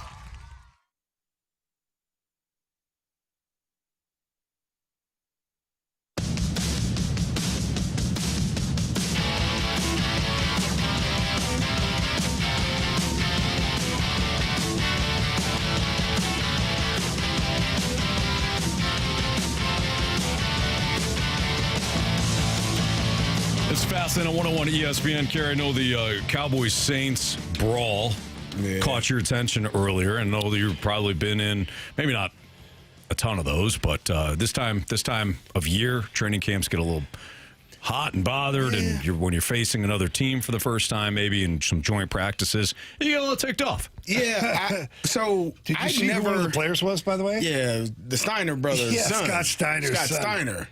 He suplexed one of the guys. For real. Yeah, he did, yeah.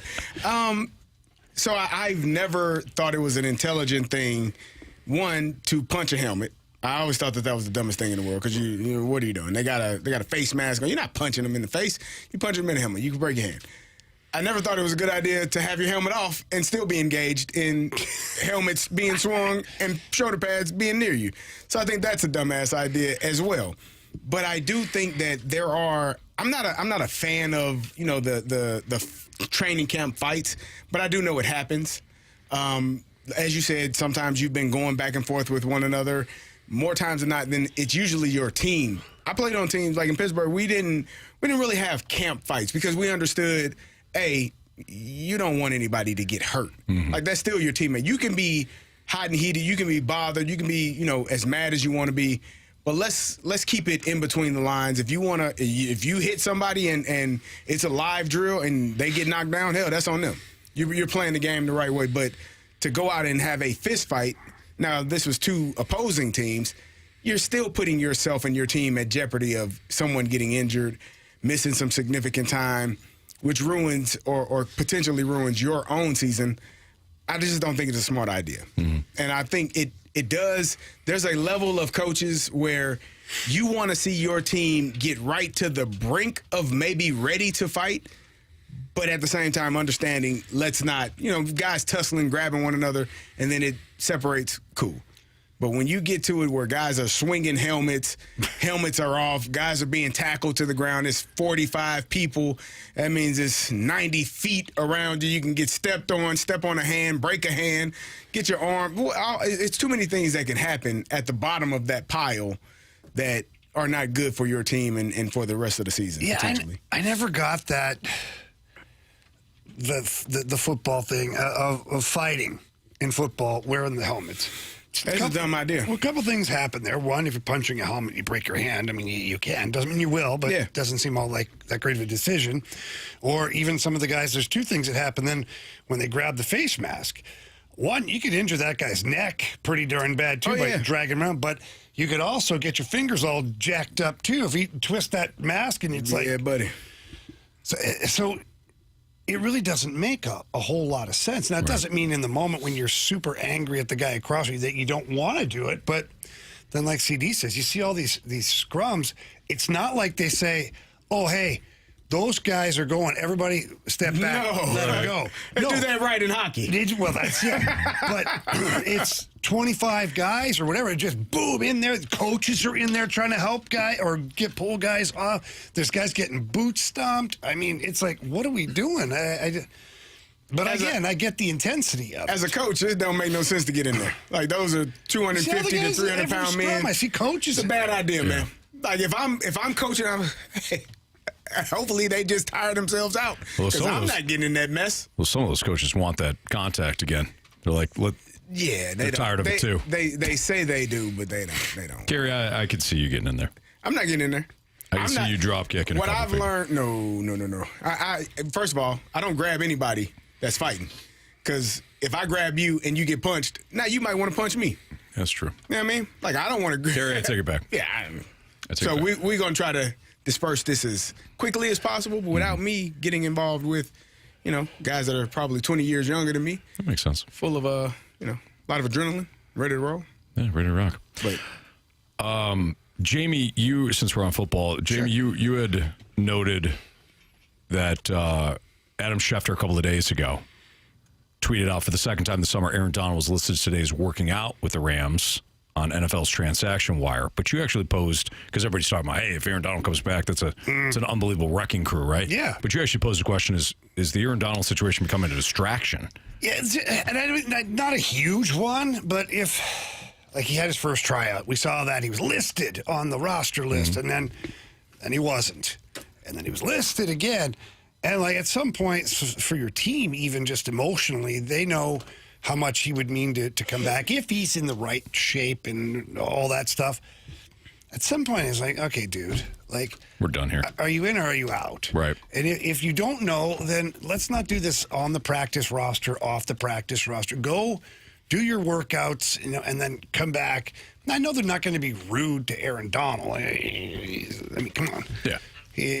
One of the best defensive players in ever, certainly for that franchise. Yeah. And, but I just feel like if I'm Sean McVay, unless he knows something, like they might know something ultimately. So then what I'm saying makes no sense at all. Like the coaching staff might know he's coming back, but we're going to do it this way to space it out. Or if they don't know, even as a coach, I'd be like, okay, like my defensive coordinator, life changes if Aaron Donald's on that line with Myles Garrett. Right. I can set up certain schemes, packages, rushes, blitzes, whatever the heck I'm going to do differently. But he's in, he's out. He's in, he's out. I'd like to see him make a decision one way or another, or just say, hey, I'm not going to come back right now. Looking at maybe the middle of the season, hopefully I can be ready. I think with a younger team, that could be impactful, but they have a veteran-led team. Their quarterback is almost 40 years old, just won an MVP. They have won a Super Bowl before he's won it. And they have a veteran defense for the most part. They got veteran leadership on that side as well. So I think if it's a younger team with, a lot of question marks, then maybe that could be questions that they are having to answer every single day.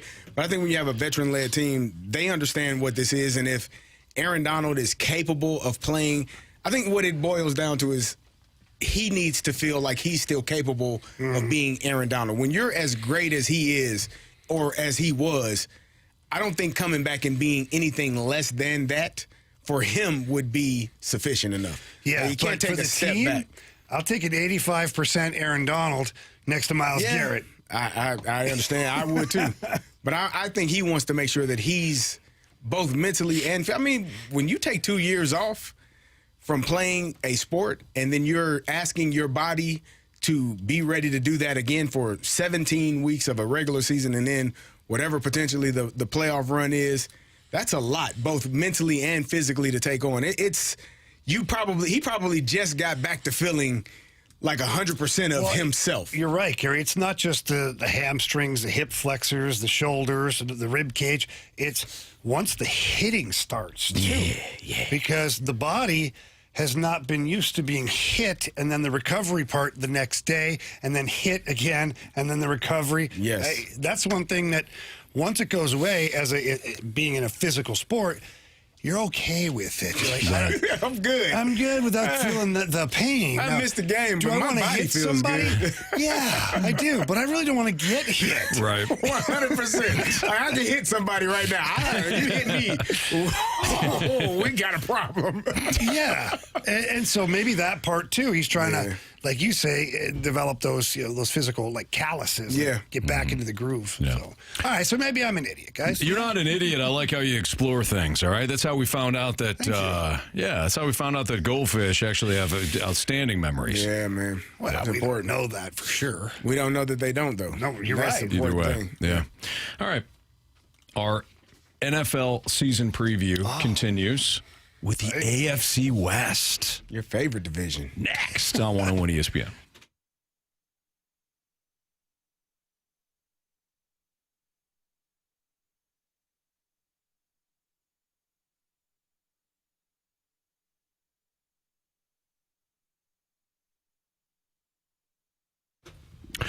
Carey, I know that you've been loving the way you're feeling since going to Mentality. Yeah.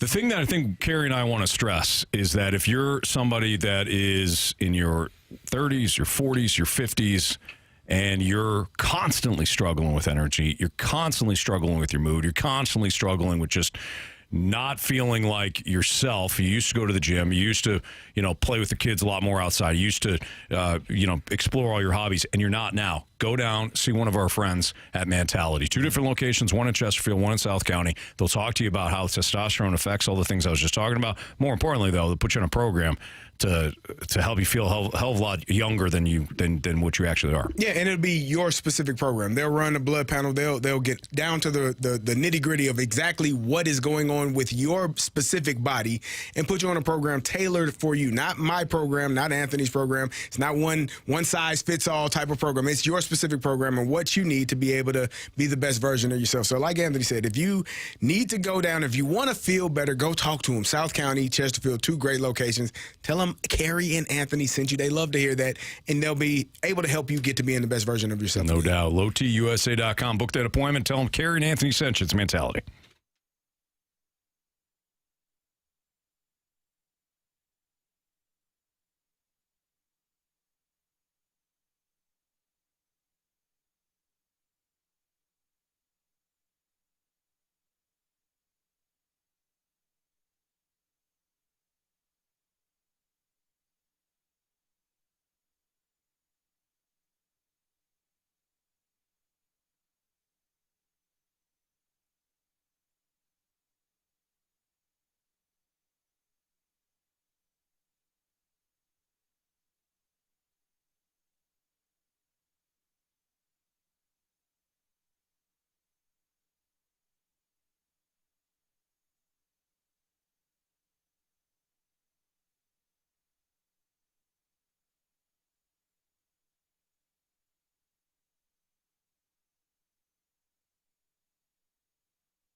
101 ESPN Sports Center.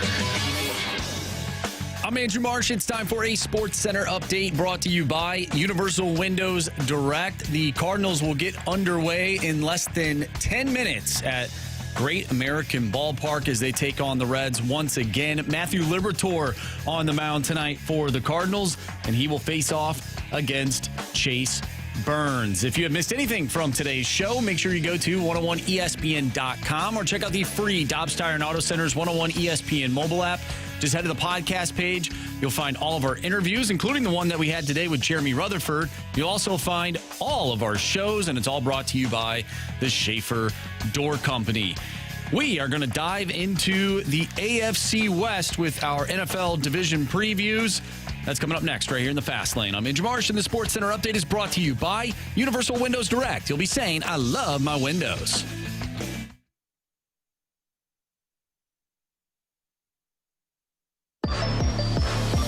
Time to go around the NFL with a Fast Lane season preview of the AFC West. Welcome back to the Fast Lane on 101 ESPN. Carey Davis, Jamie Rivers, Andrew Marsh, and Anthony Stalter. Time for our NFL season preview. AFC West, gentlemen. Biggest strengths and weaknesses of each team. Should we start with the Chargers? Sure. Anthony's favorite team. Yeah, they just lost their center. Not great. No. Not That's great. a top 10 offensive line, typically, until they lose all their pieces. That'll make a difference to Harbaugh, who doesn't mind running the ball. No, he doesn't. He doesn't at all. I think their biggest strength is Justin Herbert. I don't think I'm going out on obvious. Reach. Yeah, I don't think I'm reaching on that one. I think their offensive line, again, when healthy, is very good. I think their wide receivers and tight ends are okay.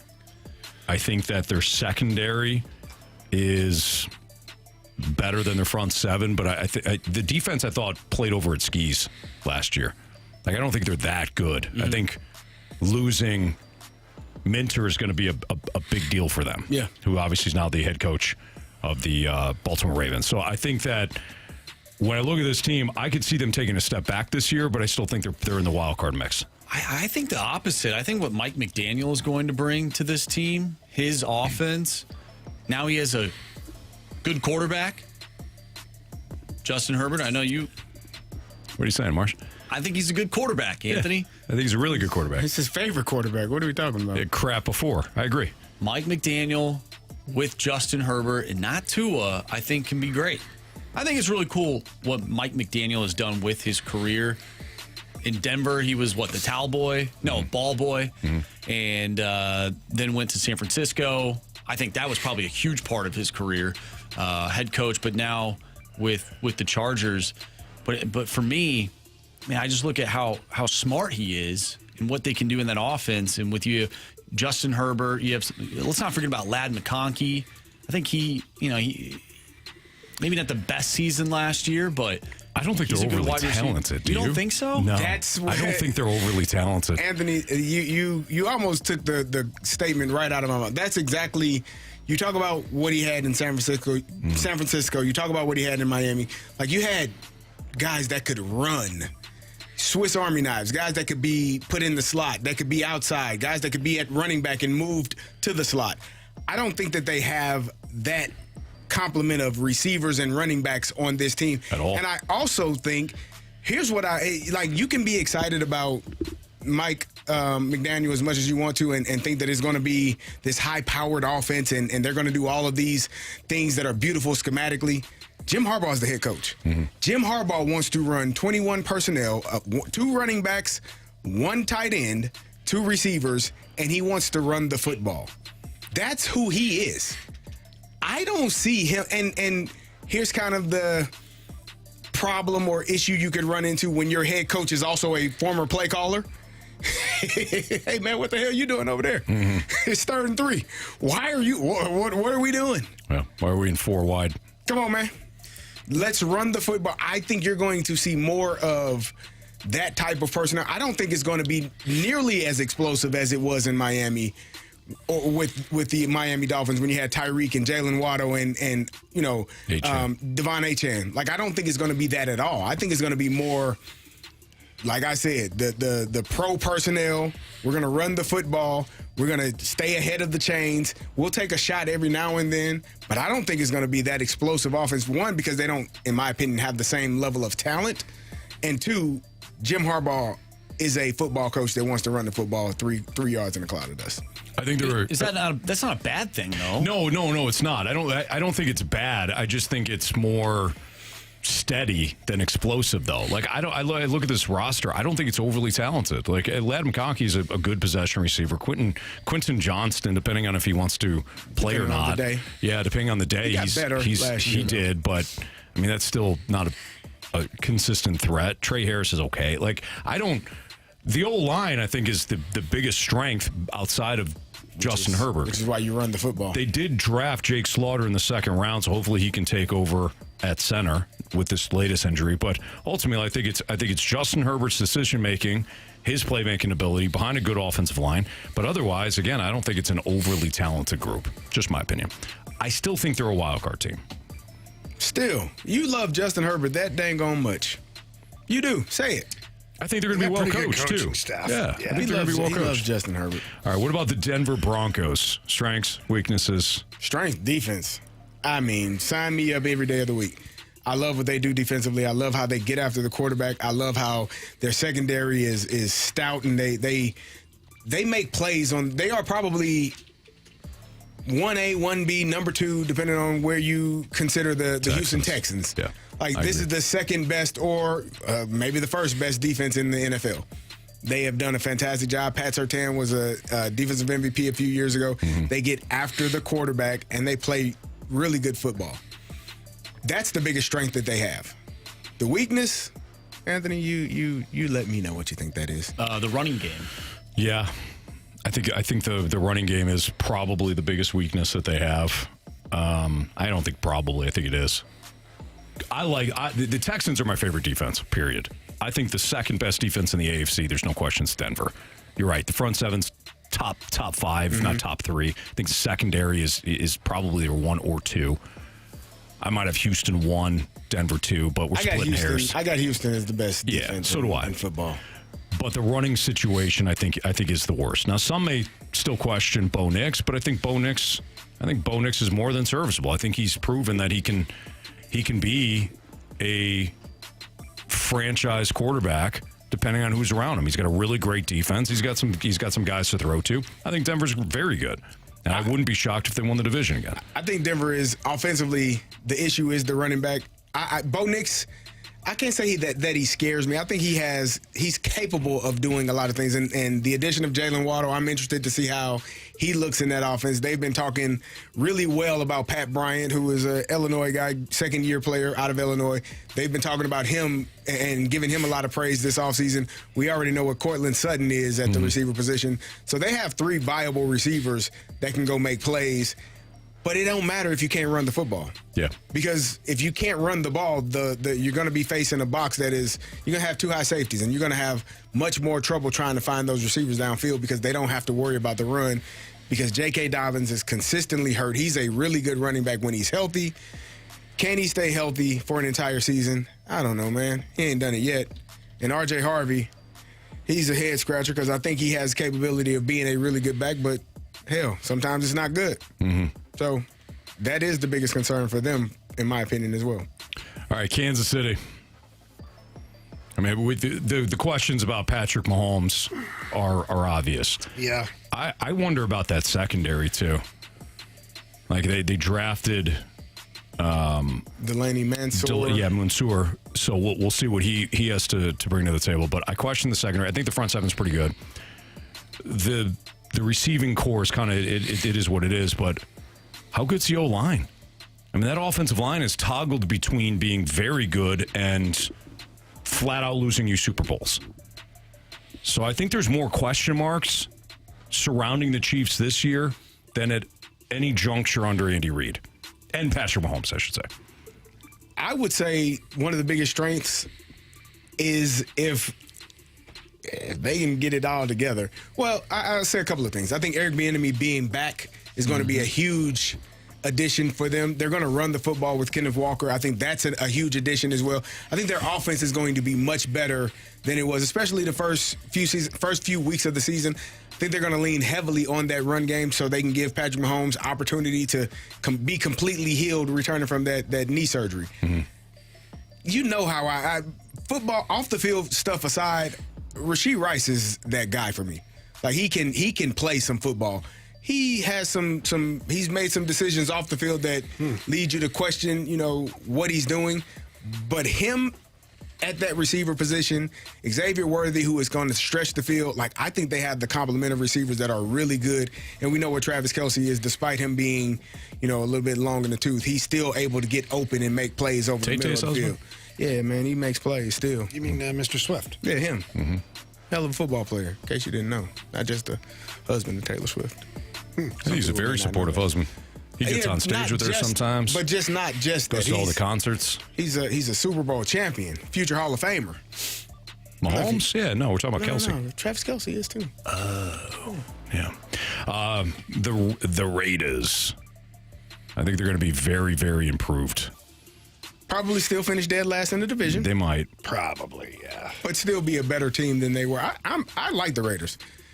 I do. I like all the teams in the AFC West. I find the Raiders, I think they're going to be an interesting watch. I don't know if I like them. I think they're going to be an interesting watch because I want to see the Kirky Cousins experiment. I want to see when Mendoza. You don't believe that. Mendoza. You meant Mendoza. Not understanding.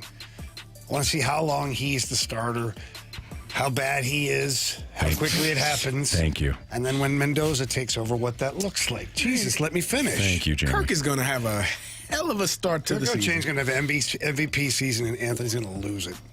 That would be for 8 weeks. Be funny. For 8 weeks, yeah. For 8 weeks. And then they're going to say, Fernando, your turn.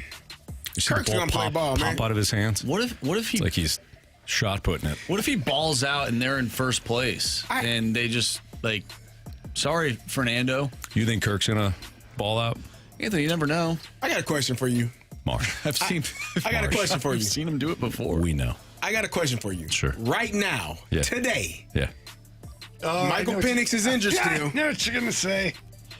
Michael Penix is not ready to come back. Yeah. You taking Tua or Kirk? It doesn't matter. No. It's a it doesn't matter. They're both crap. I want you to pick one. They're both crap. If you had to pick one, Fine. I'll take Tua. Oh, he's lying. Come on, man. He's lying. You hate Kirk that much, brother? I do.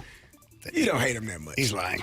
Hate's a strong word. He does hate him. He does hate him, though. He hates him for more reasons than what he did in the Falcons uniform, though. Wait. Who he am I? hates him so much he just impaired his judgment. Hold on. Who are we playing? The Bucks. Give me Kirko chains then, all day long. Sign me up for the Kirko experience if we're playing Tampa. Swagging and surfing. Tampa. Swagging and surfing. Yeah. I take it back. Give me Kirko. Nah, he stinks. The Raiders. I'm intrigued by the Raiders. Their defense is going to be lights out. Horse manure. The defense. The defense is going to be terrible. You think so? Oh yeah. Why? They can't rush they can't rush the passer outside of Max Crosby, and their secondary is one of the worst in the league. I don't know, man. We'll see. I think it's going to be interesting, and I think Clint Kubiak is going to bring something, some juice for that offense and for that team. Yeah, I think they're going to. I think they could win 6 games this year. I think they win 6. I think that would be a very successful season for them. That's better. But they're going to have to outscore their own defense at times. A secondary is going to be rough. It don't matter if you get to the quarterback. Yeah, true. Cousins might be injured before the season even starts. He probably already is. He ain't going to tell anybody, though. His elbow got hit. Yeah, that's his thing. He can't. That's why he hates He can't throw the ball, so he's not going to say anything. Injured and didn't tell anybody. Yeah. And he kept playing. Selfish. And Anthony thinks he's. There you go. He thinks he's selfish. He is. He thinks he's selfish. He couldn't play. He couldn't play. But because he was injured. I know. Yeah, but then, if he's performing well, hey, look, he battled through it, man. Look at my guy battled through it. He was I wouldn't be saying that about Kirk. You know why? You know the difference is? He ain't going to play well. That's the difference, He was Jamie. injured before the season started, man. His Achilles still wasn't. I know. He wasn't ready to go. Yeah. Then his shoulder hurt. That's And his your coach's shoulder hurt. fault. And his elbow hurt, and all that other stuff. Was Kevin O'Connell his He ain't gonna coach? say anything until the end. End of the season, man. When you are a was. football player, you give it your all, right? And you appreciate the guys that go out there. That's no None of football us player. are 100%, man. We're That's not no 100%. that's no football player. We're fighting. Every one of us from day one, from the moment you put those pads on, we're fighting through it, man. And you tip your cap to the guys that say, for you guys, I'm going to go out there and give it my all. I probably should be on IL right now. I should be on the injured reserve. I shouldn't be playing, but I love you fellas so much, man. I'm going to give you everything. And you're bothered by that. You're bothered by that. Who do you think we're talking about? Shane Falco or Kirk Cousins? This is Shane Falco. I'm with you. Oh, man. Come on, But we're talking about Cousins. Curb stomp. He's trying to honor his contract. He was paid this money, and he's going to Yeah, all show that up money and do you his hate him damn for. job. We complain about the NBA players missing games, not Kirk O'Chains, baby.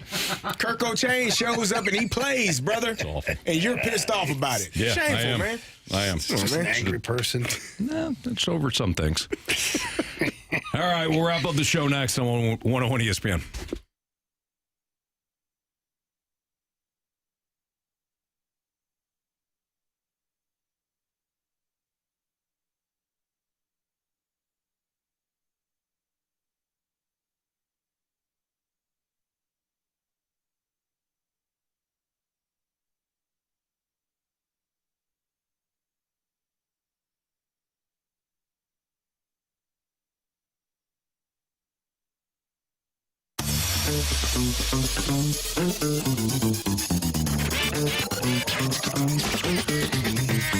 Johnny Londoff Chevrolet, they're treating their customers just like family all the time. I know this because my children, who are my family, are Johnny Londoff customers, and they get treated fantastic over there at both locations. The original location in Florissant, Missouri, and the brand new Londoff Autoplex with Jim Saffo out there in St. Peter's.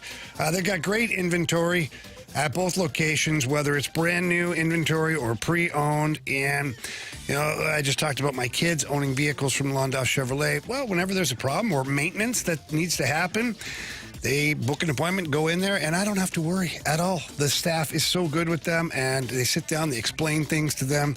It really is awesome. And when it comes to purchasing a vehicle, nobody's going to give you a better price. Londoff Chevrolet is going to battle as much as they can to give you the best deal possible so that you leave there satisfied. And they want to see you come back again and again and tell your friends about Londoff Chevrolet. I certainly know that I do, and they want you to as well. And again, like I said, 2 locations. Visit either one. Tell them Jamie Rivers sent you in. And for any more information, you can always visit Londoff.com or LondoffAutoplex.com. Are you kidding me? Johnny Londoff Chevrolet.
miss anything from today's show, you can always download the podcast available at 101ESPN.com or via the Dobbs Tire and Auto Center's 101 ESPN mobile app. All the podcasts brought to you by Shaver Door Company. Time to hear some criticisms and or compliments. Criticisms and compliments. Presented by Bet365. With Bet365 early payout, you win even if they lose. Get paid out instantly when your team goes up big, even if they blow the lead later. Bet365. Winning is everything. All right. Curb Stomp texted in. Today's show as a whole, Goldfish's memory has been a swimming into the side of a tank banger. What I learned today is that the short memory of a goldfish is a myth. Should have been something sports related, but it's about goldfish. Hashtag shout out to the snake pits.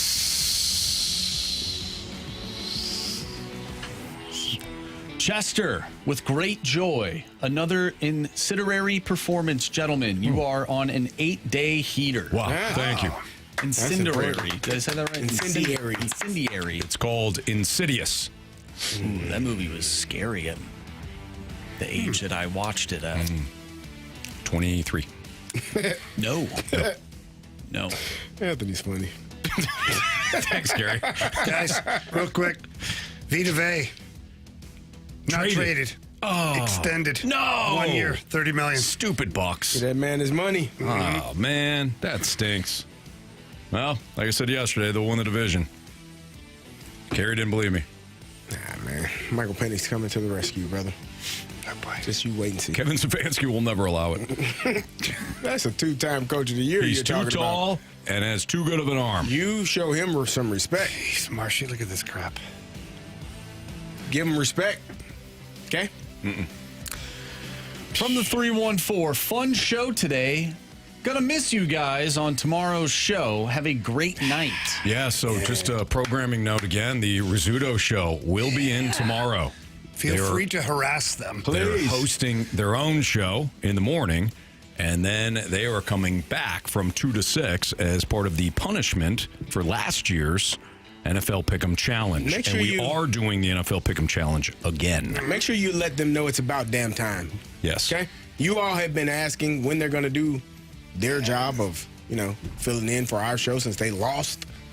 And they're finally paying up on that bet. Yeah. Just took time. Almost took a whole year, man. Just before the NFL season starts. Wow. Talk about an extension. Just putting it off. No kidding. Putting it off. Kind of like the guy for the Dodgers and Lakers, right? He's in full scramble mode right now. I'll pay it eventually. What can I sell? Hey, what do you mean? I'll just buy another team. Yeah. And then I'll sell them. What? 13 weeks later. Nope. It's not legal. I will be here tomorrow, though. Yes. I'll be running the board tomorrow. DJ Marshy Marsh. Yeah.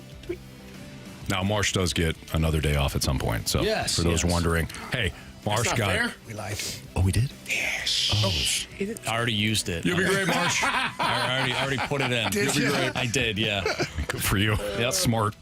From the 314, your heater ends today, though. I doubt tomorw will be a banger. But does that count as our heater? No, it's ending? a day off, I mean, man. it is the show, but I don't know. I don't know the ruling on this. On that one. I don't know the ruling on this. I'll be honest. They don't call themselves the Fast Lane tomorrow, though. They'll say we're the Rizzuto show in for the Fast Lane. No, this is the Fast Lane 2 to 6. This is, though, yeah. I know, but... Welcome back to the Fast Lane, brought to you by the Rizzuto Show. Sounds appropriate to me. I don't even know what's appropriate anymore. I don't either. Well, that's, of course. What does that mean? You'll figure it out later. Ready for the 3 stars? Yes, sir. It's time for the Fast Lane's 3 stars of the day. Presented by Circus Sports. No bet fees ever with the world's largest sports book. Now at your fingertips in Illinois and Missouri. Holy moly. Come on, man. Something else. What the hell was he expecting? Holy moly. My goodness. All right. Jordan Walker just guessed wrong. Yeah, he was looking for something else. Man. Whew. All right, our 3rd star of the day goes out to players who gutted out despite being banged up. Yeah. Coach Haynes. Go. Rookie football. Second star of the day goes out to Jamie's Poison Tree. Yes. Couldn't figure out what the hell happened to him. Yep. Well said, Marshy. And our first star of the day goes out to Goldfish, specifically those that we lost in Anthony's pond. Oh, man. These guys, poor Killian's hands are too small. My hands are too small. Yours are so much Yours bigger. so much bigger. You gotta help me out. No problem, buddy. Next day. That was a tough sight. What happened? Same ones he saved. Oh, no. Nah, it's fine. So bad. It's fine. Circle of life.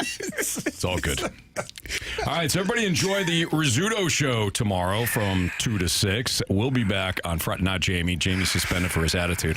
But we'll be back. Carey and Marsh and I will be back. For Andrew Marsh, for Carey Davis, for Jamie Rivers, I'm Anthony Stalter. See you.